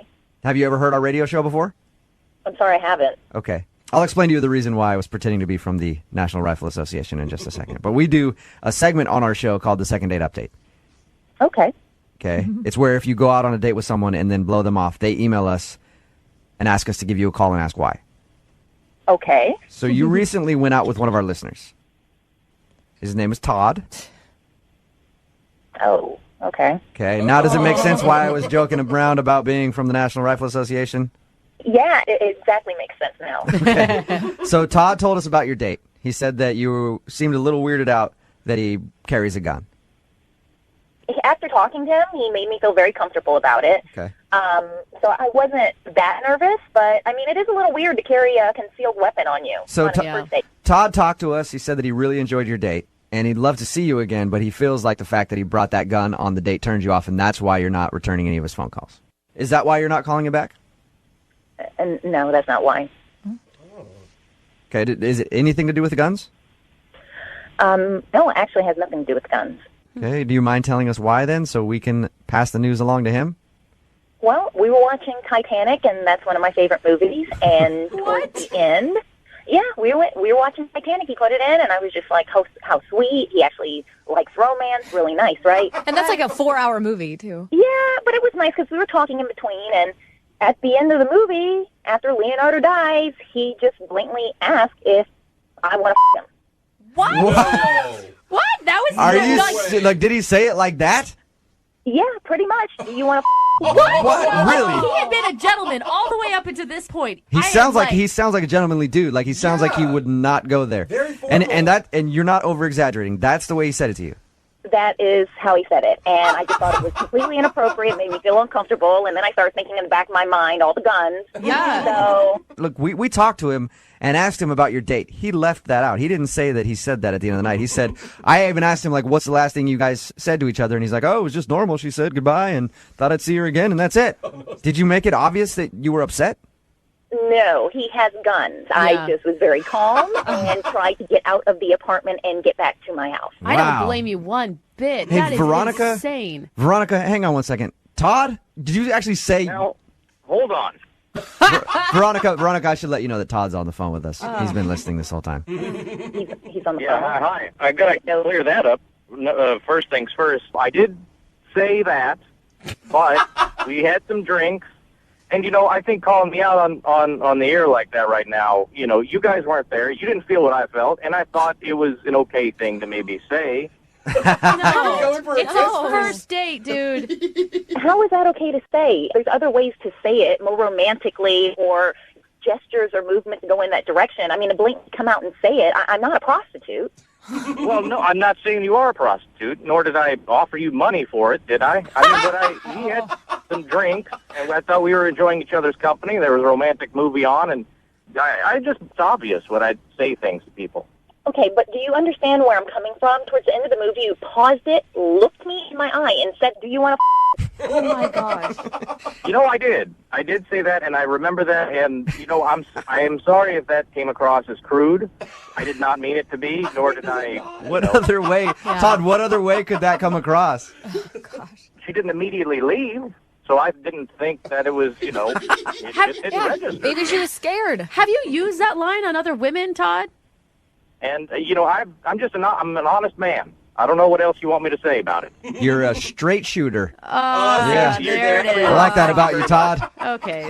Hey, Veronica, at this point, I would love to ask you guys if you'll go out on a second date. Oh, God. I will pay for it, Veronica, if you'll go out with Todd again. Unfortunately, it's going to be a no. No? Are you sure? I don't blame you. Yeah, I'm positive. He's a sweet talker. I could have him try to convince you. Sweet talker. All those romantic Well, words. let me just say that if we were to go on a second date, I will be more of a gentleman because, I appreciate what you're telling me now, and, I understand. I think I understand, and I apologize. What you're saying, Todd, is that you're not a player. You just a lot. It's not even that. No, sir, it's not that. I apologize, and I didn't mean to offend you, and if I did not know it at the time, and I would love to take you out again. Veronica, has Todd convinced you to go out with him? I think he's probably a really nice person, and he might need to see somebody to help him with dialogue with women, but I just don't think that this is going to be compatible for me. You're sure about that? I'm positive. All right. Thank you for your time, Veronica. Thank you, guys. Bye. Now that we're done with this, I do have to ask you a question. No. Oh, okay. No, Jubal. Jubal. Do it. Do you want The laundromat is a great place to meet women. Great place. Yeah. Ow. You don't even really have to talk to them. You just walk up, start folding their underwear. No. And it's always a conversation starter. Even if they're not there, like say they left the laundromat for a second and you see their stuff's done, you just start folding their undies. It's always good to probably sniff them, too. That's probably a nice move. Well, you got to make sure they're clean, I guess. I'm assuming that's what Pete did to meet the girl that he met at a laundromat that's not calling him back. Pete, did you use the old I'm going to fold your undies trick or something different? A little different. Haven't gotten to the underwear part yet. Thank God, Pete. Yeah. How did you meet this girl at the laundromat? Well, I'm doing the thing, poured some detergent in the machine, and then I hear this woman's voice say, "You're using way too much detergent." The disrespect. How upset were you when she said that to you? Well, I said, yeah, no, I've been doing this a while, so I'm fine. I never have a problem with my laundry. Thank you. And then I turn around, and there she is, and she's really cute. Okay. Because if she wasn't cute, you'd probably be like, get the hell away from me, lady. Tell me how to do my laundry. Yeah. You're like, you're cute. You're like, oh, why don't you just instruct me slowly how to do it in a soft voice? Yeah, so I didn't mind it when she was giving me advice. And then it occurred to me that she was maybe, I don't know, initiating contact. Not maybe. That is like a definite she's hitting on you, and she's looking for a way to get in on the conversation. All right, well, I'm not the brightest bulb on the tree, so. Okay.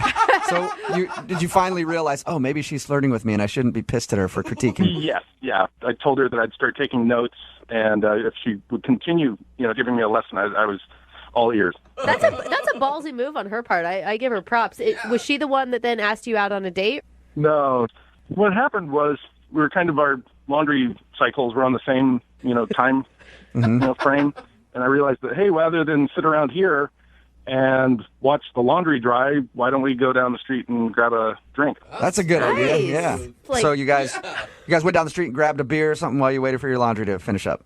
Yeah. Had a couple beers each, and it was nice, It was easier to talk in a bar. It was like a more familiar environment for me. So, did you guys seem to click though? Yeah, totally. We, hung out there. Then when we went back to the laundromat, we kept talking, and I thought it was going well. Yeah. I don't know. She did give me her number. Okay. But then, all right. So, truth be told, you stole her underwear. You stole her underwear. Oh, no, Jubal. You start with truth be told, and you're around her laundry. I know exactly what you're about to say. No, I didn't make the underwear move then. No. What'd you do? Please tell me so at some dumb? point you got your hands on her underwear. No, Jubal. Get over the underwear, I Jubal. can't. Like, I don't know why you're so hung up on women's panties. Because what guy isn't? Yeah. Not all of us. She did. I did see it. Nice. All right. Sweet. Oh, my God.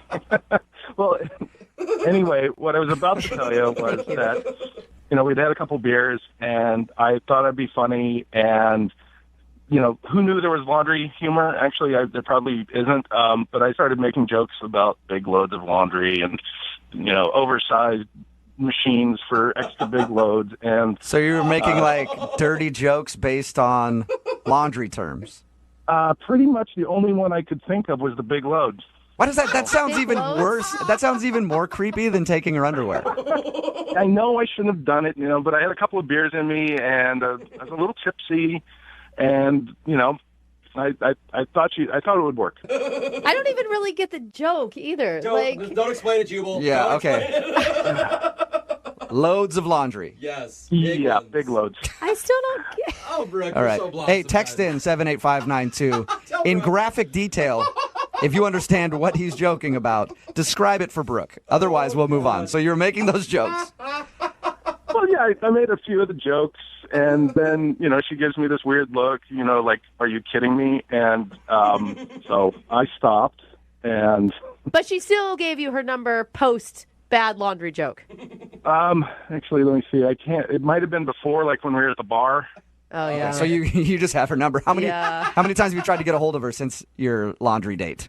We've actually talked once over the phone. Okay.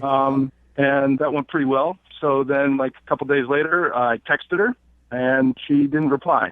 Why would you have her on the phone and not make plans to see each other again? Like, what was the point of the phone call? Well, we did try to make plans, but she wasn't sure of what her schedule was coming up, so we decided to hold off and make plans a little later. So what do you think the reason is that she's not calling you back? Well, I'd like to say I had no idea, but it's probably the really crummy jokes I was trying out. Okay. Well, we'll play a song, come back, call her, and find out why she's not getting back to you in your second date update, okay? All right, sounds great, man. All right, man, hang on. Moving 92.5. Brooke and Jubal in the mornings. Second date update. If you're just tuning in for the second date update, Pete met a girl named Christy at a laundromat. They didn't really have a date scheduled, but they met there. While their laundry was getting done and everything else, they went and had some beers. Pete thinks that she's not calling him back because when they got back to the laundromat, he was a little tipsy and was making jokes about, there's giant loads in there. Which I cannot believe what that means. That is disgusting. Yeah, we explained to Brooke what it means. And so he was making jokes like that, and he thinks that kind of turned her off, like maybe it was a bit much. Yeah. And I think your problem, Pete, isn't necessarily that you were joking about stuff like that, but you went with that instead of like jokes about things getting stiff with starch. Dude, That's the comedy gold when it comes to laundromat jokes. Could have gone that route, and I didn't. Would have worked way better for you, man. Yeah, exactly. Pete, I think that you could be the laundromat creeper and you're just not owning up to it at this point. I was just tipsy. I'm not weird, really. Yeah, right. Trust me, if you're making jokes like that at a laundromat to a girl you first met, you're creepy. Thank you. I'm going to dial the phone number right now, see if we can get her on the phone and find out if that is the reason why, though. You ready? Yep. All right, here we go.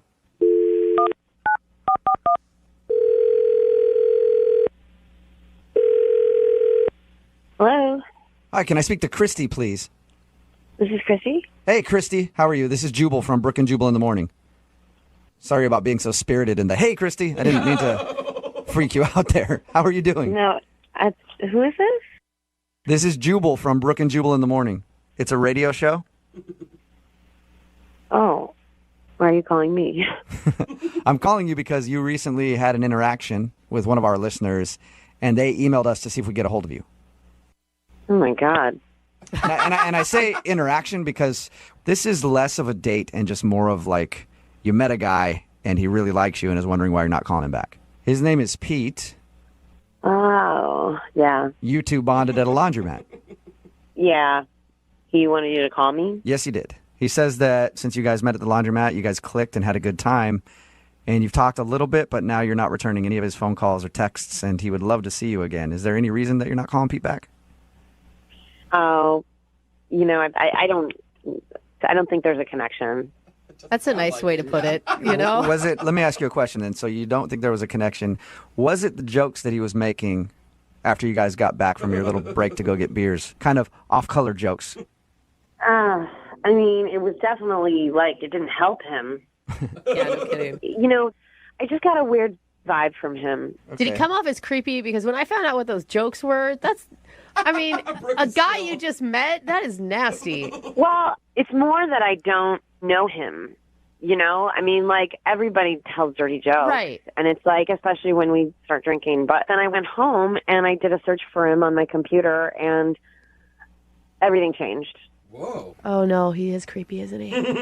What did you find online that made you change your mind? Now I'm really curious. Nothing. What do you mean by that? I mean, he's a vapor. There is nothing about him. It's weird. Everybody has something about themselves. Wait a minute. online. You're saying, like, I thought for sure you were going to say, I found a record where he's not allowed 15 feet near schools or something. You're saying that you are upset that you couldn't find anything at all. I'm saying it's weird to not have any presence on social media or anything. Oh, it's so weird. So he didn't have a Facebook, a Twitter, Instagram, any of that, None. and that weirds you out. I feel like I can't trust a person who has zero presence on the internet. And so I actually asked him, do you have a Facebook? And he said he didn't. And that's when I'm done with him. What? Wow, that quick. So that's all it takes with you is to not have a Facebook, and you don't even have a chance, huh? Somebody who is trying not to be found on the internet has something to hide, and I don't want to find out what they're hiding. Yeah, I guess I understand. I meet people that are always like, I don't do Facebook. I don't, and I'm always like, what are you? A mass murderer?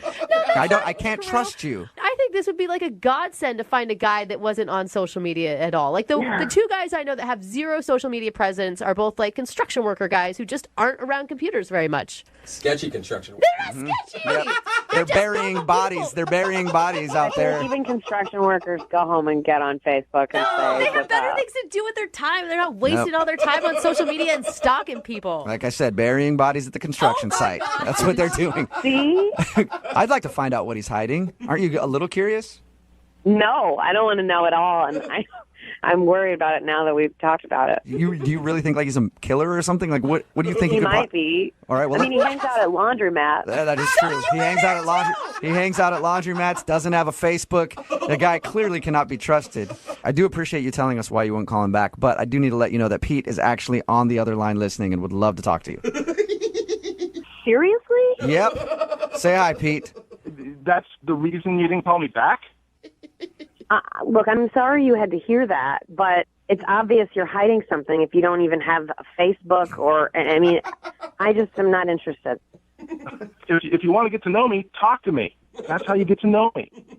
Well, we did hang out, and what I found out about was how big a loads you think you have. So, I just think that's why don't you have a Facebook then? I don't have one because I don't believe in Because you're hiding something. No, I just don't think my opinion matters that much in the greater scheme of things. So why should I, blab it about? You don't think your opinion matters?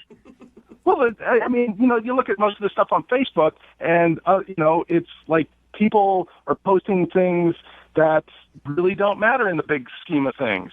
How do you know what people are putting on Facebook if you don't have one? You're probably one of those weirdos that has a fake account and just watches everybody.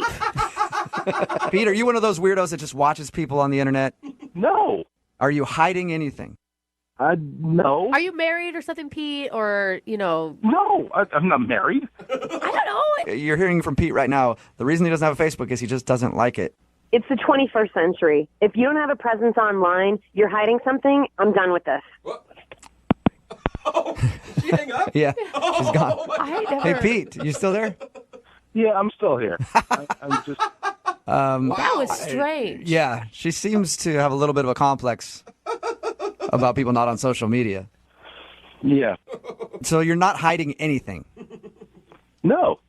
I'm not telling everything either, You're not, what is that? Yeah. What do you mean by that, Pete? Now it does sound shady. Everybody has secrets, right? Yeah. That's part of being a human being, and not everything in my life is everybody's business. Okay, why are you sounding creepy again, man? He does sound like Sketchy Pete right now. You do. If I was dating Christy, I wouldn't be dating exclusively. Let's put it that way. Okay. You're still Pete. You're not helping your case at all. You trying to explain why you don't use Facebook is sounding creepier and creepier by the minute.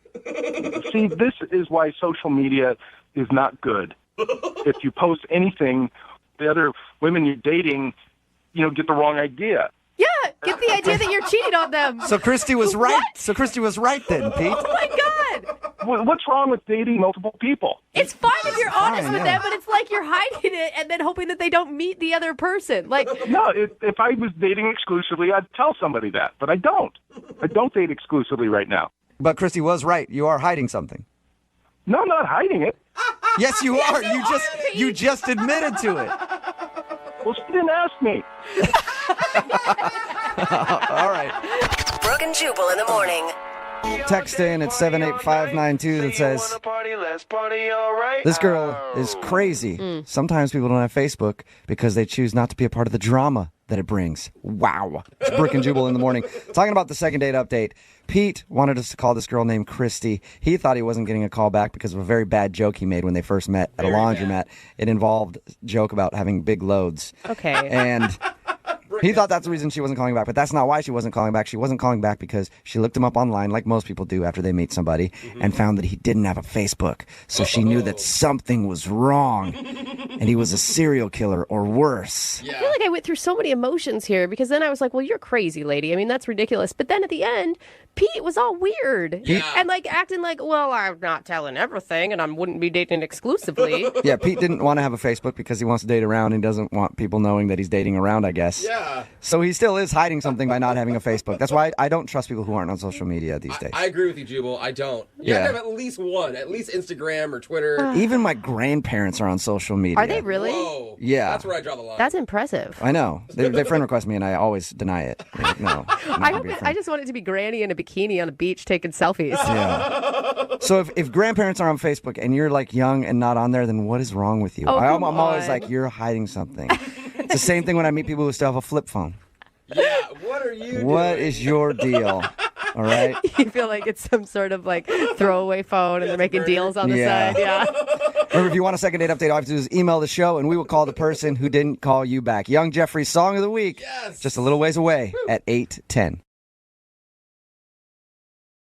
When we do these second date updates, I'm always interested in hearing the story of the date and what happened and why people think they might not be getting a call back. But actually today, I think I'm more interested in hearing about all the other failed dates that this person has been on. Oh, the list is that long. It's always so sad. We got an email from Jackie. She wants to do a second date update today. She's kind of back on the dating scene, I guess, after getting divorced and stuff like that. But she says that she's been dating a little bit and she's had a bunch of weird experiences. So, Jackie, can we actually talk about the weird experiences instead of the person that you want to talk about? Oh, no, I'd rather not, really. Oh my God. I hear from single people that listening to these are often just depressing because they're like, this is what the dating scene is. Great. Yeah, it's so depressing. I mean, the guys that are out there are so weird. The first date I went out on, he wouldn't stop smelling my hair for like the first hour of the date. I was like, what are you doing? You know, like some personal space, please. Like he just Weird. He just sat there smelling your hair? Yes, it was freaky. It was like, you know, I don't know. even know you. Sounds like a normal date to me, Jackie. I think you are just out of touch. So your email Maybe. said you haven't been dating in a long time because you went through a divorce and all that kind of stuff. How long has it been since you've been out in the dating world? Oh my gosh, probably 15 years. Wow. Oh, that's a while. That's a while. That's probably kind of Yeah. scary getting back in the game, you know? Yeah, it really is. It's really kind of bizarre, and I feel like, you know, like I'm a kid all over again, and, you know, that's not a good thing. But the guy that you want to call today, his name's John? Mm-hmm. All right. And so this was a positive experience for you.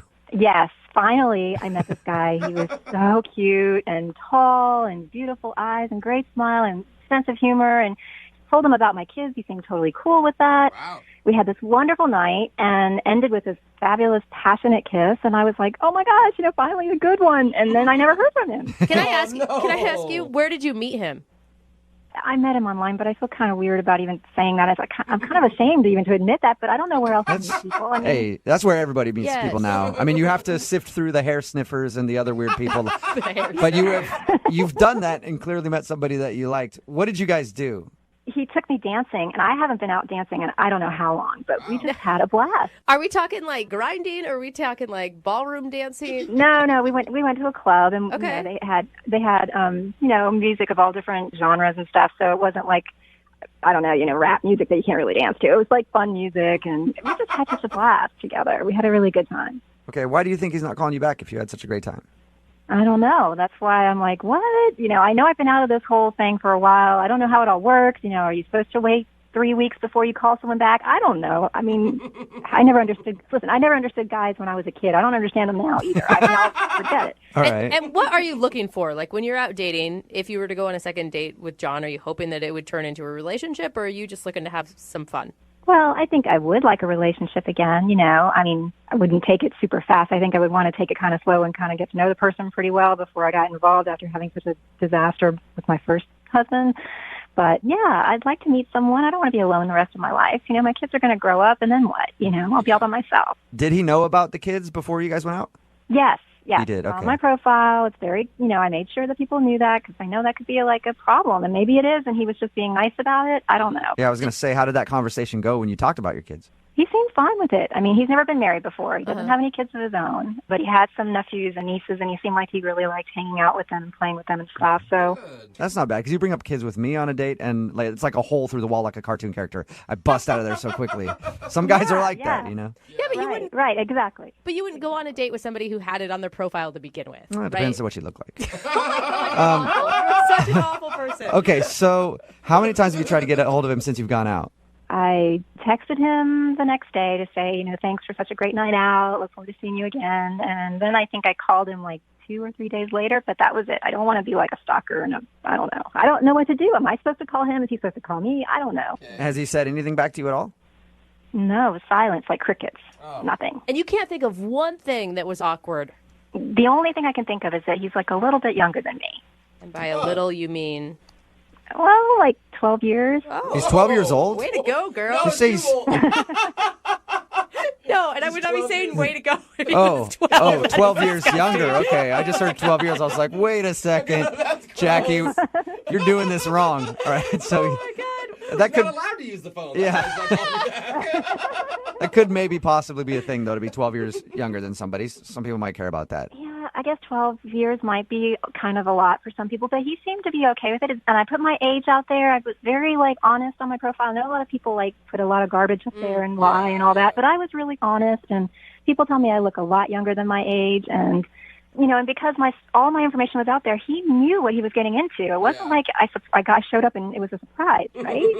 Unless he was I don't know, maybe giving it a try for the first time and then noticed that, we actually don't have anything in common.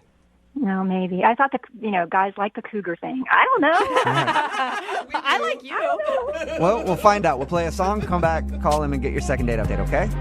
Thank you. You're welcome. Hold on. Moving 92.5. Brooke and Jubal in the mornings. Second date update. If you're just tuning in for today's second date update, Jackie is on the phone, and she wants to call a guy named John today. They met online. She's had a string of bad dates and apparently has just jumped back into the dating world after getting a divorce and stuff. They went out, danced a little bit, and now he's not calling her back. She has no idea why, except she thinks it could have been because she has 2 kids and maybe that kind of scared him off. Jackie? Yeah? You know what I'm thinking might have scared him off? Oh, no, what? Your ability to twerk. That's right. Maybe, just maybe, you were dropping it a little too hard on the dance floor, Jackie. What do you think? I don't know. I mean, maybe he doesn't like the way I dance. I don't know. I can hear it in your voice. You know how to get down, don't you? Yeah. She's a twerker, bro.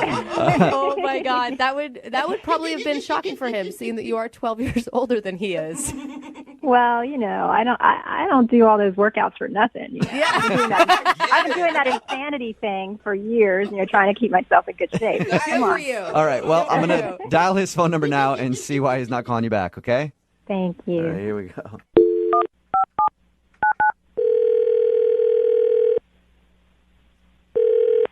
Hello? Hi, is John there? This is John.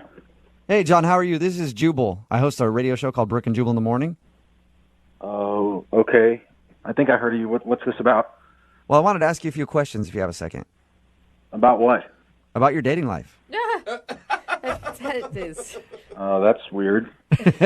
Well, I'll explain. We do a segment on our show called the Second Date Update. It's where if you go out on a date with somebody and then end up blowing them off after the date, they email us to see if we can get you on the phone and ask why. So you recently went on a date with one of our listeners. Her name is Jackie. Oh, okay. Oh, my gosh. Yeah. So Jackie told us about your date and said that she actually liked you a lot and wanted to see you again, but she's wondering why you're not answering her phone calls. She's really great. I just don't think it's going to be right, though. Is there a particular reason? It just sometimes you just don't match up. That's all. Does it have anything to do with the fact that she's 12 years older than you? No, I knew that. I knew that before we went out. So, and she's really fun. She's really great, and I hope she finds somebody great to be with. Okay, if she's so great, then why don't you want to go out with her again? Yeah, it's just I want what's best for her. So. Do you feel like you guys are looking for different things in life? Yeah, I think I just want her to really be happy. She deserves that. It sounds kind of like you're dancing, John. Be honest. Yeah. Is it the age thing? Like, you can tell us the truth. No. She doesn't even look her age. Actually, she looks great. So she's great, fun to be around, beautiful, gorgeous, yeah, sounds awful. and has kids, and you don't mind kids. So everything about her is perfect for you, and that's why you don't want to see her again. I really like her. I think she's awesome, but I think that in the end, it's not going to work out. So why? Well, did she tell you that she's divorced too? Yeah, she did. She told us all that. Yeah. And did she tell you about like what her ex-husband's like? No. We could have gone into that, but I was more concerned with hearing about your date with her, not her ex-husband. Not rehashing her marital problems. Yeah. Well, he's just like he just really has his stuff together. He's this big-time investment banker and very successful, and probably provided a lot for her that I just can't do. Wait a minute. Oh. You realize he was also a bag who she divorced, right? And doesn't like at all. I don't really know too much of the details of why they got divorced or anything. We didn't really talk that much about that. I just know I'm barely getting my life started. I just started working in public relations, and I'm not going to be able to give her that. That is so unfair to her, dude. Not only are you saying that, I mean, it just implies that she is looking for someone with money. No, but it's not even like that at all, though. I'm just talking about that there's a standard of living that people are used to being at, and I can't fit into that for her. I can't give her that. That's real. That's like very real. It's not anything bad about her. In fact, that's what I'm trying to say is I think she's really great, and I want her to have what she should have in life, and I can't give that. Yeah, but don't you think that maybe she has her own money and her own way of life, and that actually maybe she wasn't reliant on her ex-husband at all? I don't know about that. I don't think that we're in the same place in our lives. And if you talk to her, can you just tell her I had a really wonderful time with her and I really want the best for her? I can do that, but why don't you do it yourself? Because she's actually on the phone listening to this conversation. What? Yeah. Jackie? Hi, John. Oh. Listen, I think you're great, and I wish you didn't feel that way because none of that stuff matters to me at all, really.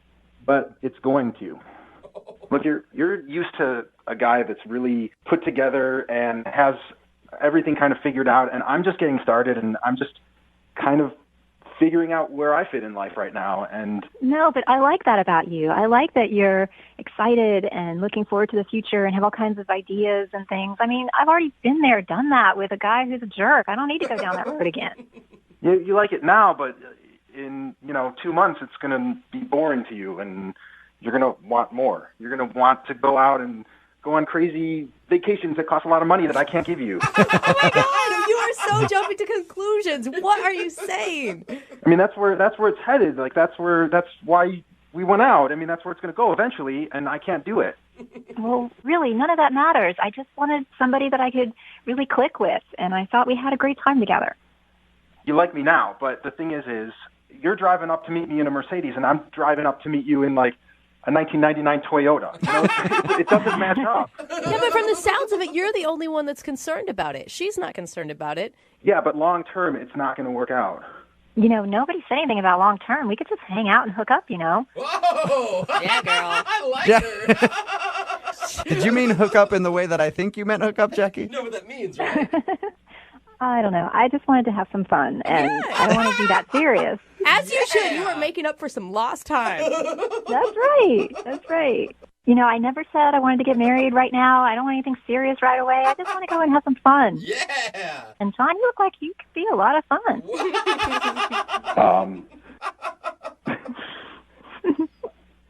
Okay. Well, that's different from what I thought.